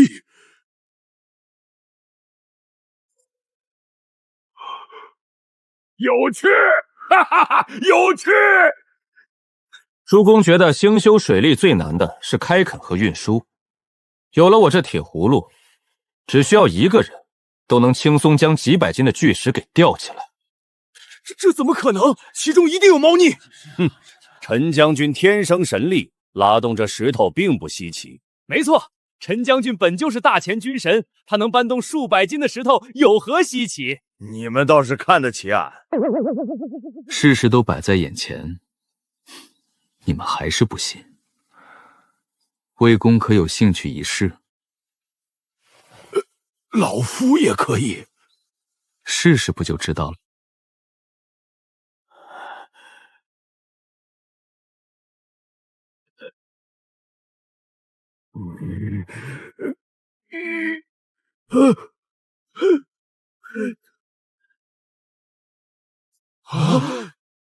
这是怎么做到的？世上竟有如此奇物！小小的铁盒子竟然能让普通人拥有神力！有了此物，开垦和修建水渠简直如虎添翼！哈哈哈哈哈！诸公觉得魏大人所说可有问题？哪怕能够抬动重物，又有何用？兴修水利最大的难点是运输。崔大人没看到旁边的这辆车吗？哼，就凭这一个轮子的车，能运送货物？哼，能不能试试不就知道了。魏公，先将石头保持在这个位置等一下。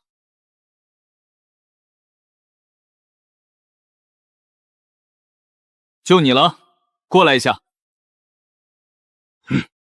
这独轮车需要一些门槛，不过普通人练习好平衡之后，推动起来并不难。推到石头下面。别紧张，待会儿往哪边倒，哪只手就用力支撑。好的，大人。今天真是倒了血霉，成功得罪文臣，失败得罪武将。算了，战武将这边保命条顶。掌握住平衡，慢慢从架子下面退出来。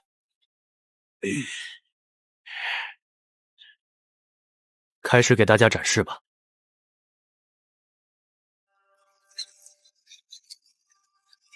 这玩意儿竟这么省力，几百斤的石头推起来如履平地。跑起来！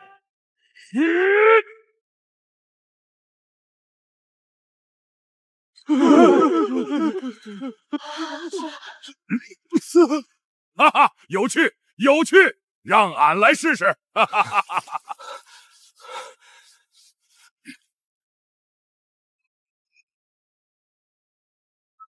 好玩儿！哈哈哈哈哈！让开，都让开！这陈霸天小时候绝对是个混世魔王。陛下，这是好东西啊，太适合做战时运输粮草了。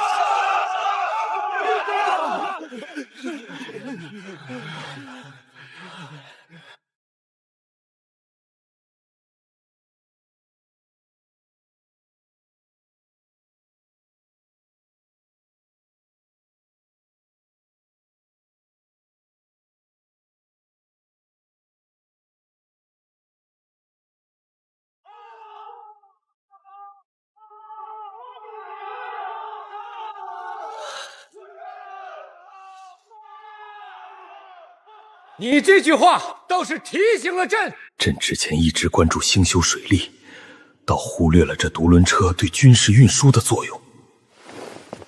魏公，现在可还有意义？这小小的铁盒子，当真是巧夺天工。有了这个铁葫芦和独轮车搭配，绝对能极大程度的减轻工人的工作强度，而且还能提高工作效率。之前老夫就说过，老夫并不是否定兴修水利，只是觉得若强征徭役会让百姓怨声载道。安平帛这两件物品能够极大程度的减轻做工压力，老夫肯定要支持。若抛开其他的问题，这兴修水利的确是利在千秋的事情。哈哈，我就知道魏公才是真正的为国为民。为公不可啊！哪怕有这两件东西，百姓也要做工，哪来的减轻压力可说？魏公，陛下，哪怕安平伯拿出此物，可今年税赋统计，国库白银也就400多万两，粮食更是堪堪维持军队，还要留下明年赈灾的钱粮预算，根本没有什么闲钱去兴修水利啊！怎么才400多万两？江南水患实在过于严重，很多州县的田地颗粒无收。都这样了，你们还阻止朕兴修水利？臣万死！陛下，国库空虚，兴修水利只能强行征收徭役，实非明智之举呀。上官大人这话倒是没说错，强征徭役的确不是明智之举，可是若能够给予相应的报酬，我相信不用征收徭役，百姓们自会踊跃报名。你这不是废话吗？若国库充盈，诸公为何会拒绝此事？刚才薛大人所说的你没听到？你懂什么叫国库空虚？哼，怎么你还能凭空变出钱？诸位出身士族，享受朝廷的恩赐，如今朝廷有难，诸位难道不愿意伸出援手？我相信以诸位对大钱的忠心和对百姓的爱戴，肯定不会在乎这点银钱吧？高啊！这小子几句话就把文臣们架在火上烤，让这些富得流油的士族捐钱。朕之前怎么没想到？哈哈哈哈哈哈！朕觉得苏恒这个提议不错。陛下，臣还有一个提议。讲。此次兴修水利，由陛下出面举行募捐活动。不仅朝廷官员，民间士绅商贾同样也有资格参加募捐活动，然后在水利的地方设下贡献碑，将所有捐献之人和捐献的数额刻上，以供后世之人瞻仰。妙啊！从兴修水利转变成一场慈善活动，能上贡献碑流芳百世，后世称颂，那些人必定疯狂。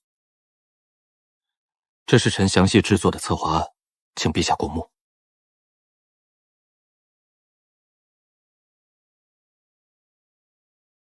主公觉得苏恒的提议如何？这募捐计划直接把我们架在火上。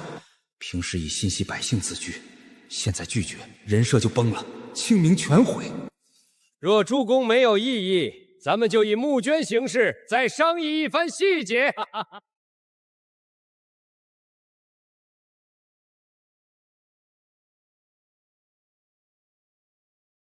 陛下，臣的苏恒捐款的提议非常不错，朝堂诸公都心系百姓，如此为国为民的事情，不仅能解决朝廷的燃眉之急，还能让诸公留得千秋声名，简直就是一举多得的妙计。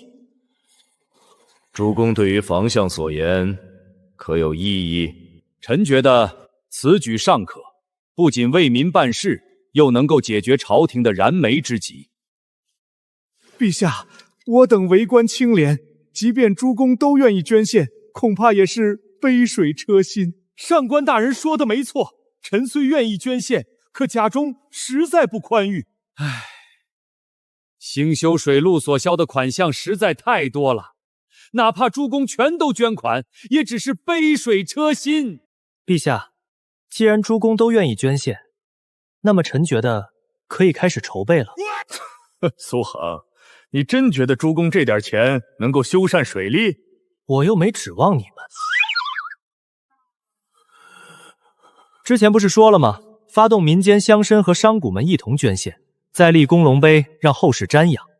你们清正廉明没钱，我相信陛下和朝廷都能理解。但众人拾柴火焰高，我相信民间会有不少人愿意献出爱心，大家齐心协力，肯定能凑齐。这小子的目标根本是民间富商，若是全国募捐，那些人为了上功劳碑，肯定挥金如土。可这变相让民间踩在我们头上。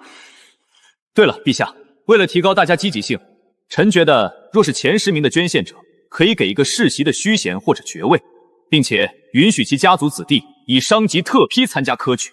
然后贡献者的子弟品性和能力优异者，可以给机会入国子监读书。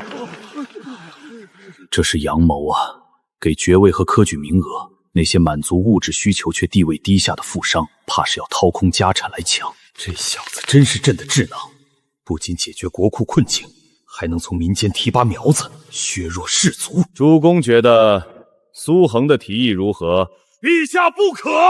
张继久觉得此举有何不妥之处？国子监乃皇室与功勋卓著的后代学习之处，怎可让平民来读书？哼，张教属这话的意思是，愿意帮助朝廷兴修水利之人，不属于功勋卓著。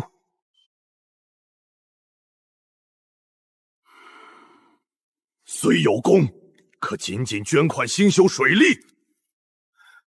还达不到入国子监的资格。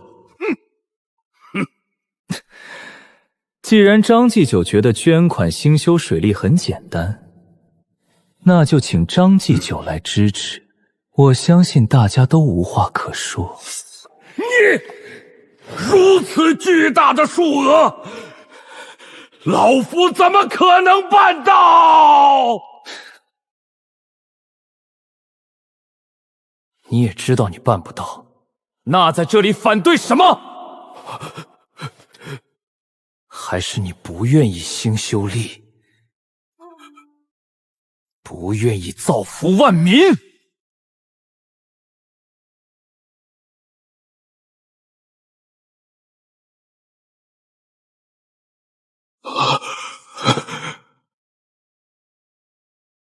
苏恒，你休得血口喷人！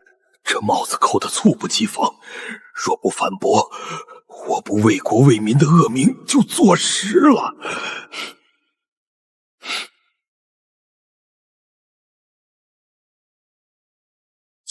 我血口喷人？嘿，你们一个个拿着朝廷俸禄，却连兴修水利这点小事都解决不了，还要让陛下操心，口口声声为国为民。我提出一个完美的解决方法，却在这里各种阻拦，骂你们狗官都是看得起你们，真是一群废物！哈哈哈哈哈！骂得好！哈哈哈哈哈！虽然有些粗俗，可是还真没说错。解决办法都已经摆在眼前，还有人敢来反驳？陛下，此子实在嚣张，大明宫骂人。好了，苏恒立此大瓜，你们两句怎么了？你们谁能替朕解决此等难题，就算骂朕两句都可以。此举虽妙，臣却觉得尚有不妥。上官大人有何异议？捐款就能获得爵位封长，这与买卖爵位又有何疑？臣附议，若爵位能用金钱来购买，那大钱爵位不等于儿戏了吗？所以，上官大人就只看到了金钱，没看到这些钱对于黎民百姓的帮助。还附议？你在附议个啥？上官大人吐了一口痰，就赶忙去接，真怕别人不知道你俩关系有多好。苏恒，你什么你？话都不会说了，就你这水平是怎么当官的？还国公？在我看来，你这种要能力没能力、要脑子没脑子的当这个国公，才是真的儿戏。你黄口小儿！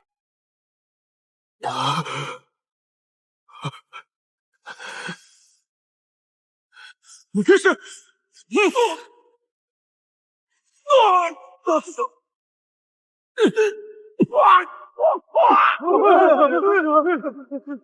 这成何体统？朝堂威严毁于此子啊！已经第3次打人了，陛下也不管管。这薛大人也是，怎么又骂那小子黄口屎儿？这小子比俺老臣都牛啊！一个能够轻易立功还不把功劳当回事儿的人，的确很无解。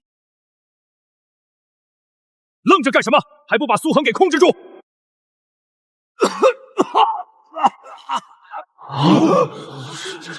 陛下，臣兢兢业业这么多年，却被此子接连羞辱，陛下难道真要视而不见吗？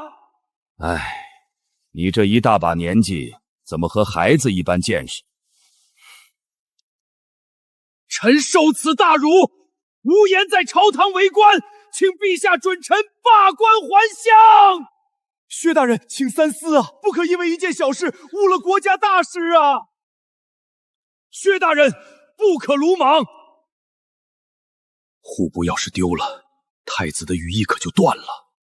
老夫并不是意气用事，只是此子实在过分。我只是以退为进，就不信没人替我说话。薛大人，你当真想要辞官？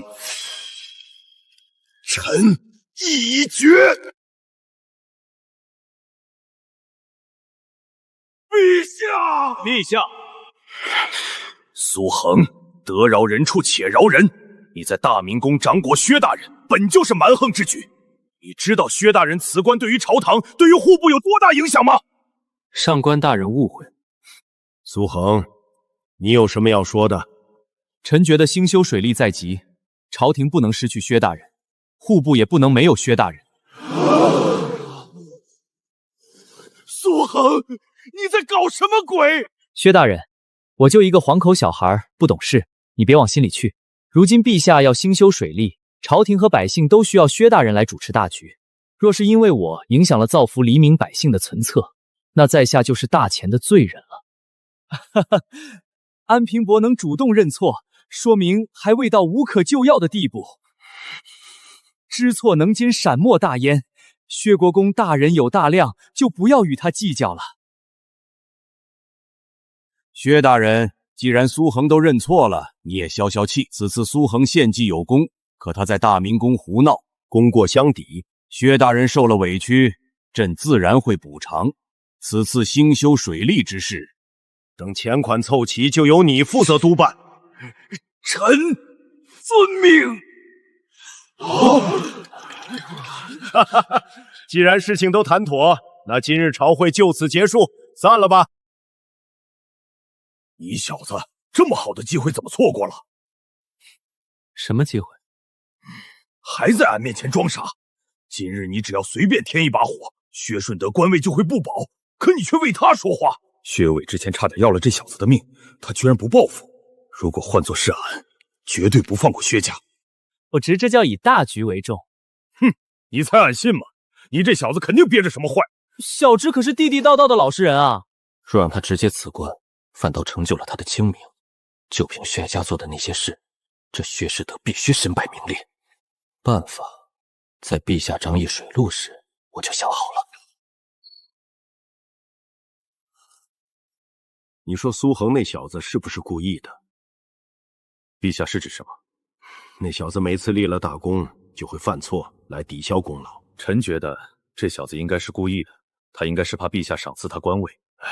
这小子什么都好，就是不喜欢当官。其实这也是好事。若他真入朝为官，陛下还会这般信任他吗？你把朕当什么？臣万死！今日朕原本想给苏恒出口气，让那薛正德辞官，没想到那小子竟然先道歉。方相觉得苏恒为何会阻止那薛正德辞官？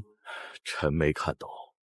难道这小子当中心怀天下，为了能够实施兴修水利，甘愿自己受委屈？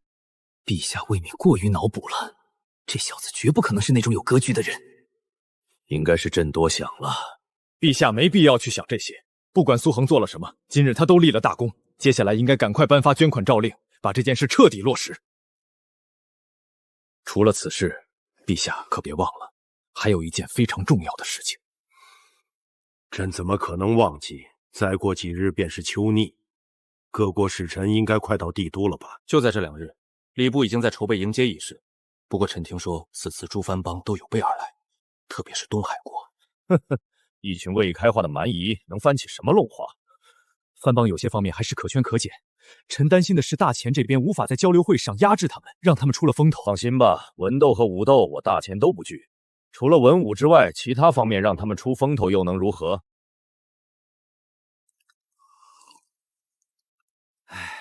此次好在苏恒那小子抽风，突然道歉，不然薛大人官位就不保了。以我对那小子的了解，他绝对不会这么好心。不管他怎么想的，至少结果是好的。薛大人，今日你为何如此鲁莽？实在不应该啊！若薛大人当真辞官还乡，我等如何与太子殿下交代？太冲动了，薛大人，你又不是第一天当官，怎么这么不理智？理智？你们让我如何理智？风凉话谁都会说，下次朝堂争论，你们去试试。我被苏恒打了整整3次，当时没一个人上来帮忙拉一下，没一个人替我说话。现在倒来教我理智，我的一世清明全毁了。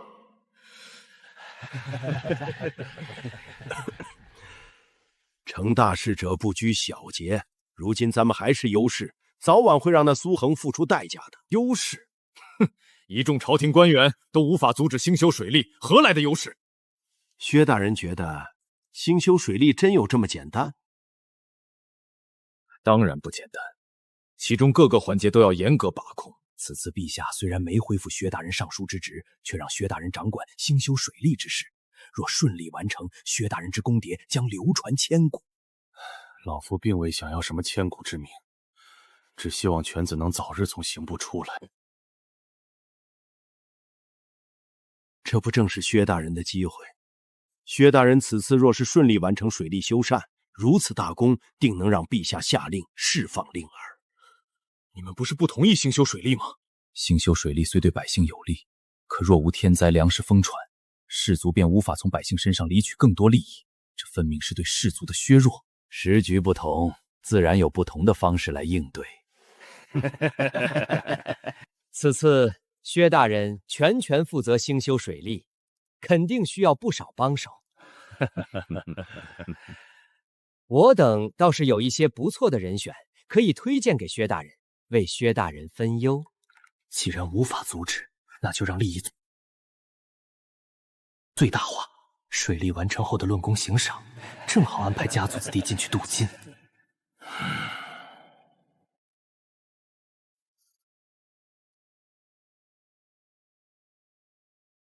老夫知道诸位的意思，会按照规矩办事的。兴修水利的资金筹备正式开始，捐款数额达到前100名的商人，其子孙中启蒙优异者，可入国子监求学。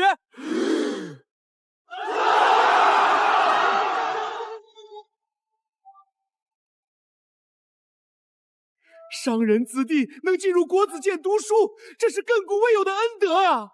此次哪怕倾家荡产，也要给后辈捐个前程。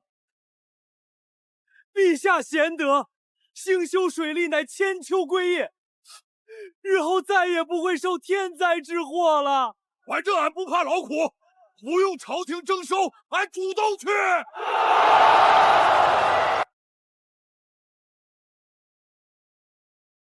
马上求密，这些人可不只是来朝拜大钱的。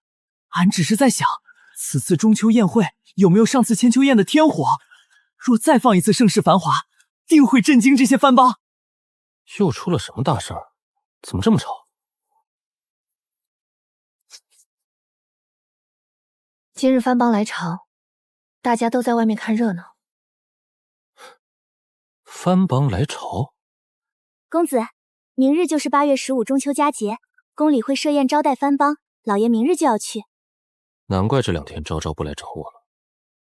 师父与安宁公主不是退婚了吗？怎么你们退婚之后反而私下见面了？好好练习，这些是你该关心的吗？好吧，师父，人的血液真能互相传输。这段时间跟着师父，连难产妇都能救活，他的医术当真深不可测。当然不行，只有血型一样才可以。血型？这个暂且不提，等日后功业成熟，为师会教你配对缺血型的。记住，此技法你现在只需要掌握，千万别乱用，若随便使用是要死人的。徒儿知道了。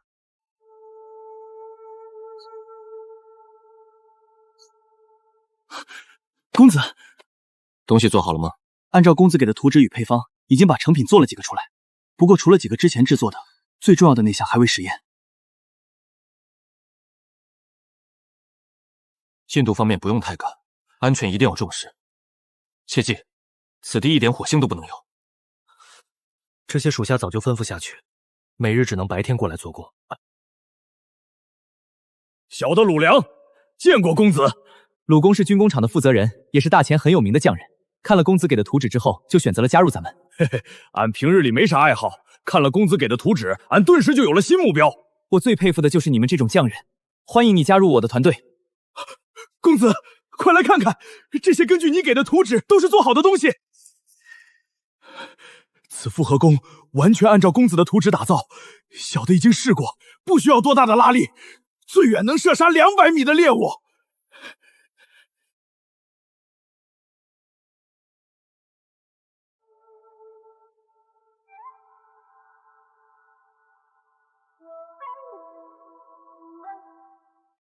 不错，这个可以安排下去多造一点。边境冲突不断，我准备送陈楚冲一份大礼。量产恐怕有些难，咱们能使用的生铁太少了。铁的事情不用担心，你先把剩余的全都拿来做这个，再过不久，朝廷就会有许多生铁运过来。小的遵命。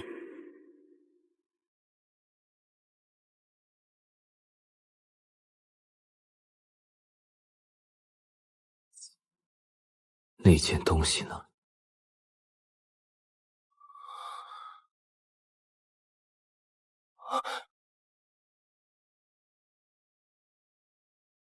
炸弹，经过改良，千秋宴的烟花终于变成了这玩意儿。你们没试过吧？还没。那咱们试试。公子，此物真有开山碎石之威力。试试不就知道了。爬上去，把这个放进那块大石头和峭壁的缝隙里面。好的，公子。引线短了一些，再加长一点。记住，点完就跑，最快的速度跑。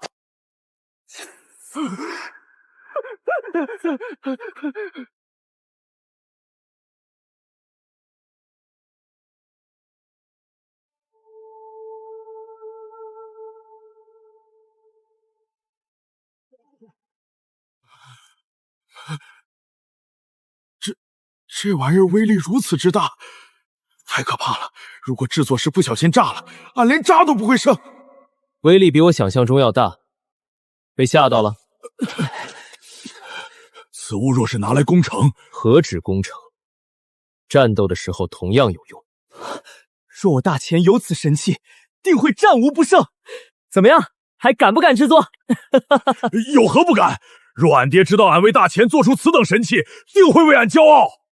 很好，接下来多制造一些出来，不过配方要改一下。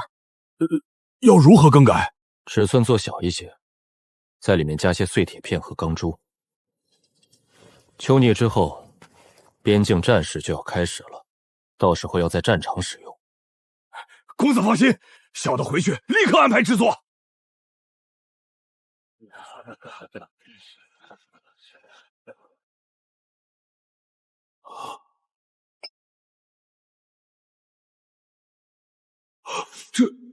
这是琉璃杯，怎么有如此多的琉璃杯？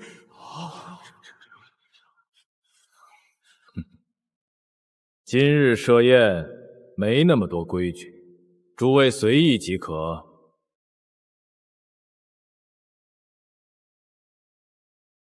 大钱虽然物产丰饶，可是论这酒，还得是我们西昌国的葡萄美酒更胜一筹。此次来大钱，我等准备了不少葡萄酒，若诸位喜欢，等散会之后可以找我们。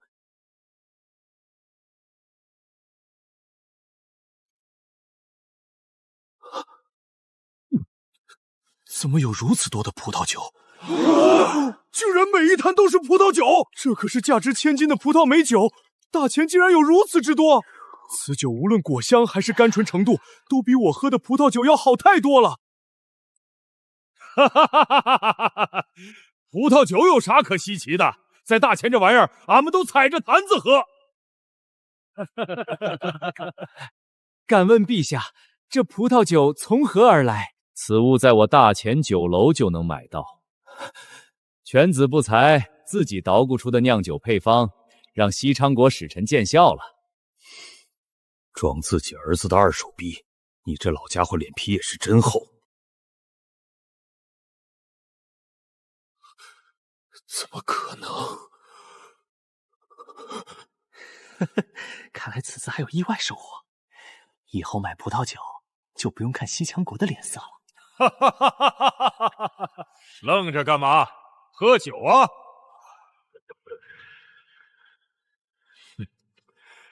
不是说了吗？今日随意即可，不必这般多礼。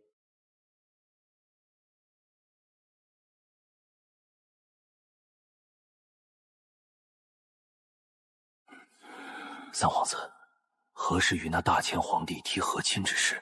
暂时还不着急，等本王展示一番再说。这安宁公主不愧是大钱第一美人，如此绝色佳人，倒是配得上本王。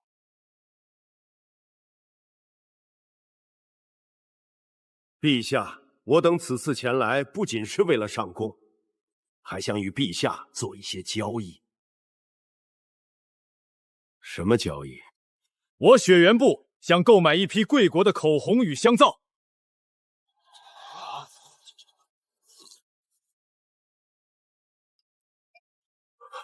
雪原部都已知晓我大钱的口红与香皂。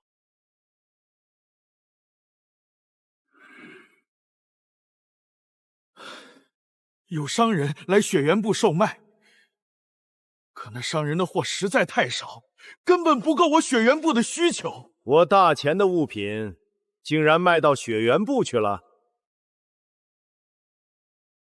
若商行的货物真与雪原部达成贸易，对氏族的冲击可就太大了。若雪原部想要口红与香皂贸易，我大钱倒是没什么问题。不过你们得用牛羊和马匹来换，我大钱如今不缺金银之物。若全部以牛羊马匹来换，我雪原部也承担不起。只能用牛羊马匹，其他的不行。请允许我联系国王之后再做决定。应该的。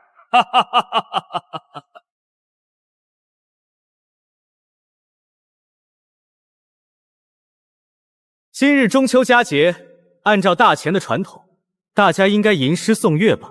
倒是差点忘了与诸位交流大钱文化。此次文化交流，我等可是期待很久了。中秋佳节，自然该吟诗颂乐。今年倒是挺有趣的，刚好在这中秋节这一天，朕也很期待诸位交流我大钱文化。哈哈哈，大钱陛下说的没错，今日中秋佳节，咱们就以中秋为题，诗词随意如何？诸位随意，朕静候佳作。请诸位大儒先开始。四弟，这可是你的回合，不先打个样？太子殿下说笑了，有诸位大儒在，哪轮得到在下？四弟虽然年轻，可诗词方面造诣却已经登峰造极。今日若是能为大钱赢得魁首，父皇定会重重嘉奖。微末之才，当不得太子殿下如此夸赞。哈哈，既然如此，老夫就先献丑了。老夫也没什么准备，就即兴一首豫园赏月。玉宇悬明镜，琼岩列玉园。不愧是吴公，把今日的氛围给写活了。大钱不愧为天窗上国，几位大儒诗词让人大开眼界。不过也请点评我雪原儿郎的月色。雪玉金盘挂九天，羌笛声碎动云边。陛下，这雪原部有备而来啊！放心，张毅和胎儿都还没出手，他们跳不起来的。请张继长点评一下我雪原部的这首诗。遣词造句十分有雪原部风味，意境尚可。只是尚可。老夫同样有一首诗，请雪原部的朋友品鉴。请张卷顶赐教。老夫这首诗名为《乾元望月》。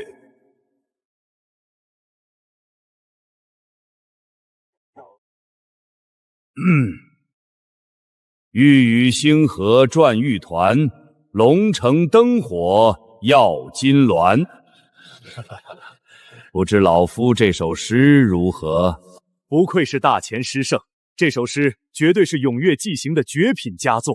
哈哈哈哈哈哈！雪原部刚才那首诗其实已经算是佳品了，不过还需在意境上多做打磨。多谢张教景的提点，有张继走这首诗，东海国朋友还敢吗？张玉手这首诗的确是不可多得的佳品，东海国佩服不已。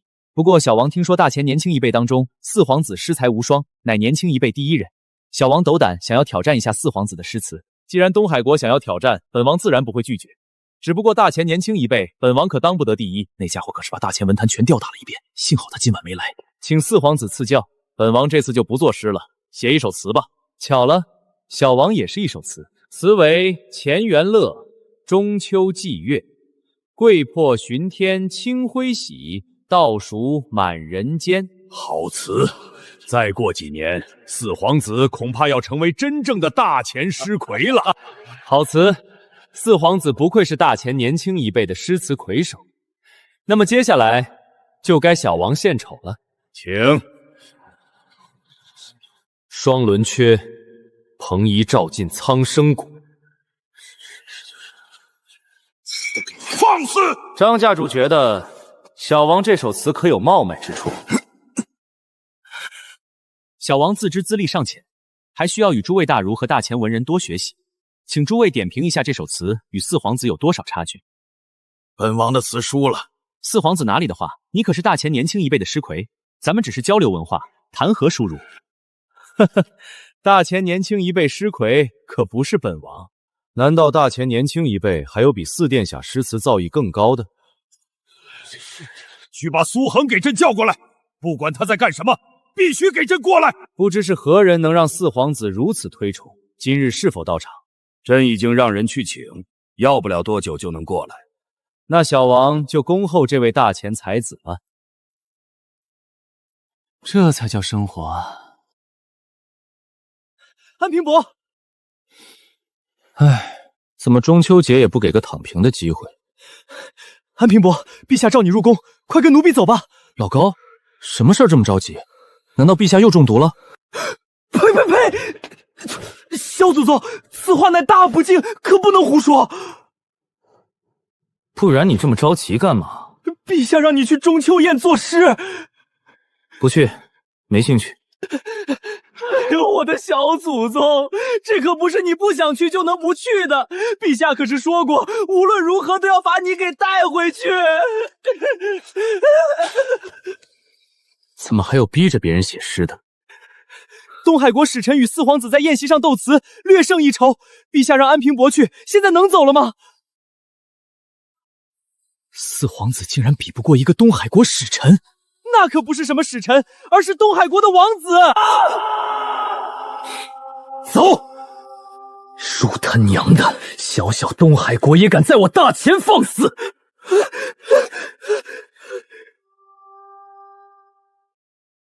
大前皇帝陛下，小王此次跟随使臣，除了来学习大前文化，还有一件事情想与大前商议。何事？东海国与大前世代交好，如此今苍狼部狼子野心，我东海国见之憎恶，决定赠予精铁东海刀1万把，精铁长矛3000把，助大前一臂之力。这等数量的精铁武器，定能极大提升大前将士战斗力。还有这种好事？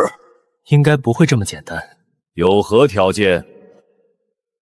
小王对安宁公主仰慕已久，父王得知之后，特赐小王一封联姻书信。联姻？陛下，不可！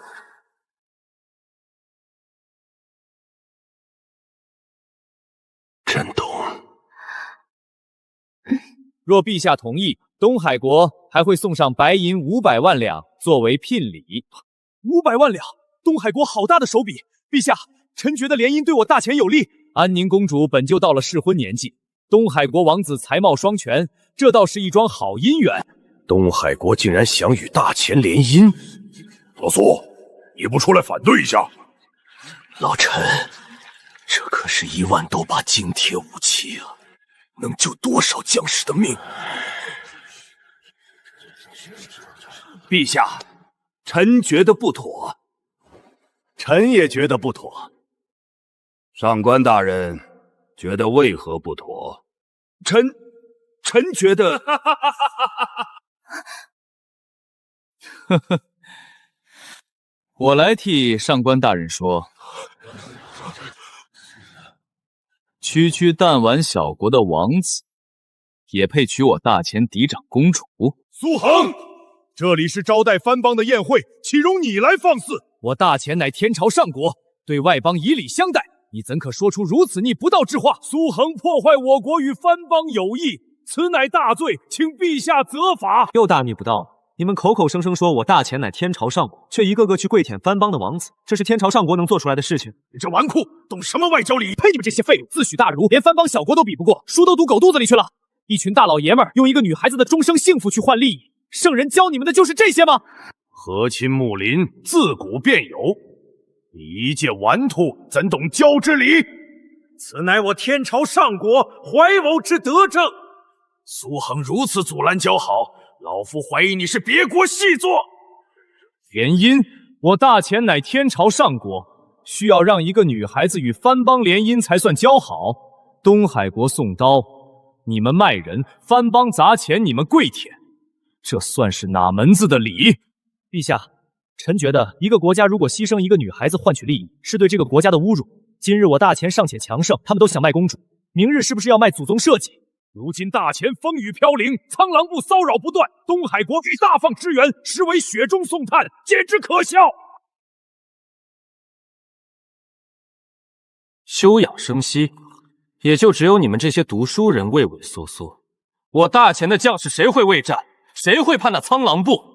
又何须这东海国的仨瓜俩麦？我苏恒虽然不学无术，可也知道一个道理：非我族类，其心必异。真正的天朝上国，应该四海敬畏，万邦拜服。真正的强大，不是靠联姻，而犯我大前者，虽远必诛。犯我大前者，虽远必诛。虽远必诛，说得好。还得要有文化呀！一句话道尽我辈毕生望景。老苏，你生了个好儿子。你们这些读书人就是一些软蛋，联姻个狗屁的姻！我大前公主岂是藩邦王子配得上的？辱他娘的，儿子都比老子懂事。爹，你干嘛？别管他，这老家伙该打。老了，老了。这小子若是来国子监读书该多好！大前文坛绝对会昌盛到前所未有的高度。大前皇帝陛下，这就是你们的待客之道吗？待客之道前提得是客，某些狼子野心之辈，可没资格受到客人的待遇。没想到大前天朝上也有你这种无理野蛮之辈，小王今日算是长了见识。那又如何？苏恒，不可无礼。好的，陛下。陛下，小王论文华，不输大前年轻一辈，论身份虽比不过大前皇子，可也是藩邦王子，又带着如此有诚意的聘礼。小王只想问陛下一句，这联姻之事是否可行？这小子谦逊有礼，若是直接拒绝，必惹东海王不慢。不输大前年轻一辈，是谁给你的勇气这么说？就连四皇子刚才那首词不如本王，你算个什么东西，在这里质疑本王？不就是一首词吗？四皇子殿下以礼相待，让你出了个风头，你还真以为自己诗词无双了？真是笑话！难道堂堂大前连最基本的输赢都不敢承认？若真这样，本王也认了。既然你这么不识好歹，那本公子就略微出手，让你这只井底之蛙看看，你到底输不输我大前年轻一辈吧？哼，就凭你！以何为题？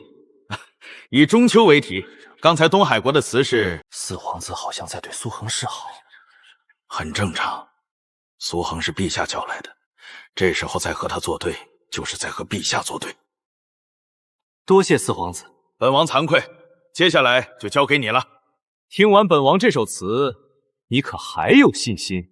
这种垃圾词，言之无物，毫无深意，不知道你在得意什么。哼！那本王就洗耳恭听阁下佳作了。那本公子就大发善心，让你看看什么才叫真正的中秋词吧。请。明月几时有？把酒问青天。不知天上宫阙，今夕是何年？我欲乘风归去，又恐琼楼玉宇，高处不胜寒。把酒问天，这是与天人对话吗？这首词竟如此宏大，钻研几十年学问，竟比不过他随口一句，怎么这么会啊？高处不胜寒，这种感觉只有在读千古绝句时才有。起舞弄清影，何似在人间？转朱阁，低绮户，照无眠。不应有恨，何事长向别时圆？绝妙至极！这句不应有恨，分明是在回击东海国王子刚才词里的幽怨。人有悲欢离合，月有阴晴圆缺，此事古难全。人有悲欢离合，月有阴晴圆缺，妙极妙极呀！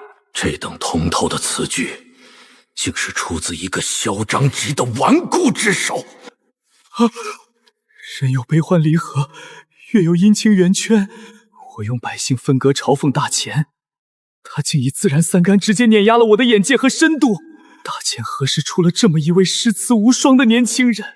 但愿人长久，千里共婵娟。但愿人长久，千里共婵娟。完了，这最后一句直接把我的词秒得渣都不剩，我这一辈子都不可能超越他。好啊！这小子竟又弄出一首千古绝名，甚至反向教育了这东海国王子，又是一首堪比《将进酒》的词。虽然很不想承认，这首词一出，中秋词将再无后来者。妙啊！将悲欢离合写到淋漓尽致，却又能以一句话将悲欢离合转折成千里共不远的诗情画意。如此，胜负已定，便宜这小子了。不过他倒是帮了我们大忙。哼哼，钟儿若是能与安宁公主结婚，这小子功不可没。好不好？怎么没人说话？千古绝唱，当服一大百。这小子在诗词一道依然通天。所以谁赢了？若是将苏恒比作你，那东海国王子就是当年的苍狼部将军伊尔赞。那不是吊打吗？媳妇儿，咱们儿子出息了。东海小子怎么样？我这首词如何？东海小子，小王甘拜下风。如果在东海国，我早就命人将你剁成肉酱了。诸位大儒要不要点评一下？老夫倒是想点评一番。魏公请说。还得是魏公啊，国服第一辅助。老夫虽不是什么大儒，可也是读了几十年书。老夫觉得安平伯这首词，开篇以问天之势抒凌云之志，气魄直追上古风流。中段人有悲欢离合，月有阴晴圆缺，寥寥数语便道尽人间沧桑，而是通透豁达地将悲欢离合升华为天地至理，其中之妙不可言喻，实乃千古未有的旷世之作。魏大人竟然给他如此高的评价，回陛下，老臣听闻过《将进酒》的豪迈，今日再品这首词，不得不感叹安平伯诗词造诣之深厚，更胜先贤。魏公谬赞了，这首词的确很不错，可更胜先前会不会有些过了？那请谢公指出，哪位先贤的中秋词能达到苏衡这首？可他才10来岁年纪，魏公对他评级如此之高，恐生骄纵啊！什么时候诗词以年岁论高低了？若诸公连承认的勇气都没有，岂不是违背圣人之学？圣人说我辈读书人应坦坦荡荡，诸公都忘了吗？